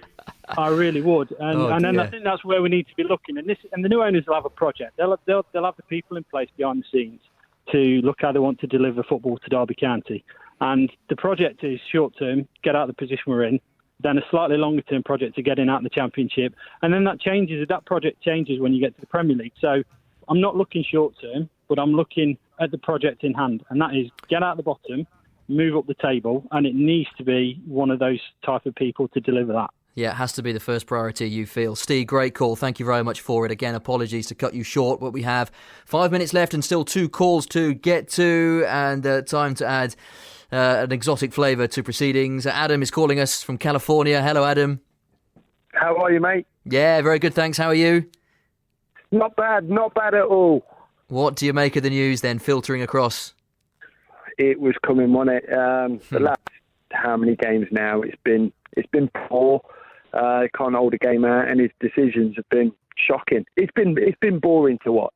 You know, I'm one of them. I get up at silly o'clock in the morning to watch it, and to the point now where it's like, you know what? Second half, I'm going back to bed, and that's how it was getting.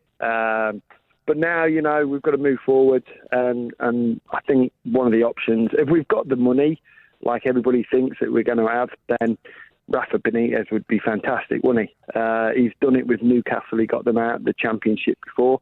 So that'd be interesting. But if we haven't got the money, I think you've got to look at experience like Big Sam. Rafa would be. I mean, I know these names often get linked when a club is going through a proposed takeover where someone comes in with financial backing. But yeah, Rafa Benitez, who did it with Newcastle, as many have said. I don't think he took over Newcastle when they were in the Premier League, didn't he? And then I think they got relegated and then took them straight back up. Correct. But these are the sort of high-profile managers, Adam, that understandably fans are looking at because of the situation that Derby may find themselves in however many weeks' time. Exactly. I'd be wary on someone like Eddie Howe. You've got to remember he left Bournemouth before, didn't he? He went to Burnley. Things didn't work out there. He came straight back. You know, it's one of them for me. If we haven't got the money as well, I think Paul Cocu is fantastic. I think what he did previously at his previous clubs is good. John Terry, for me, you may as well just put Rooney in there. Do you know what I mean? I don't think John Terry's going to have the experience to get us out. Like I said, if you've got Rooney there, I think he's probably already a man-made replacement. And you wouldn't be surprised if, you know, you've had someone like 32 Red that paid off the compensation for Rooney to step in. Maybe that's just me starting something on the rumour mill, but, you know. Don't. The rumour mill is already chaotic enough, Adam, without you throwing that curveball in as well. We shall see. It'll be very interesting, that is for sure. Adam, great to speak as always. Sorry it's brief. Always, mate. But I'm sure you can appreciate. Yeah, thank you very much. You too. And Michael is going to have the final say of the evening. We will be back on Monday at 6:00. So if you haven't got your call in or haven't got your message in, then we will be back to reflect on Monday night. Michael, then, good evening to you. You've got about a minute and a half to tell us what you think to it all. Oh, well, good evening to you guys anyway. First of all, I think a lot of people have got to sort of have said what I was going to say. I think he's a good manager, but he's just come in at the wrong time. I've always felt for a while that he's been our transition manager for him to give the job on to somebody else. Now, unfortunately, in the circumstances, he's been sacked. But for me, with the new owners, I feel like, Ed, that this is a real positive situation, that, you know, we're bottom at the moment, and the only way we're going to go is hopefully back up the league. And for me, and I know a few callers have talked about him, the last caller just mentioned that he wouldn't want him, but I would go for someone like Eddie Howe. I think the style of football is attractive. Every time he came and brought Bournemouth to Pride Park, I was impressed with the style of football, and I think with time he would hopefully get us back to the Premier League. That's my hope anyway. Well, it's a fair hope. Yeah, we shall see. Michael, thank you very much for keeping it nice and brief, and thank you very much for all of your thoughts and your comments on a Saturday evening I don't think we were anticipating, but we will be back 6:00 on Monday to further reflect on the departures of Phillip Cocu, Twan Shapers and Chris van der Veerden. So if you didn't have your say tonight, do make sure you are with us Monday night at 6:00. And then, Ed, we wait really over the coming days and weeks to see when the takeover is completed and who they decide to bring in. Thank you as well for you can go back to your shopping now. You might have to dash back to... I've got steak to cook. Delightful. And everybody's looking at me very hungry, so I've got to do that. Well, you can go and please your family. Ed, thank you very much indeed for your time, and thank you all for your messages. But the end of Phillip Cocu at Derby County. Cocu, van der Veerden and Shapers out of the Rams, leaving today by mutual consent. Thank you very much for all of your reactions. We shall be back on Monday, and who knows what might happen in the interim. Thanks for your time. I'll speak to you on Monday.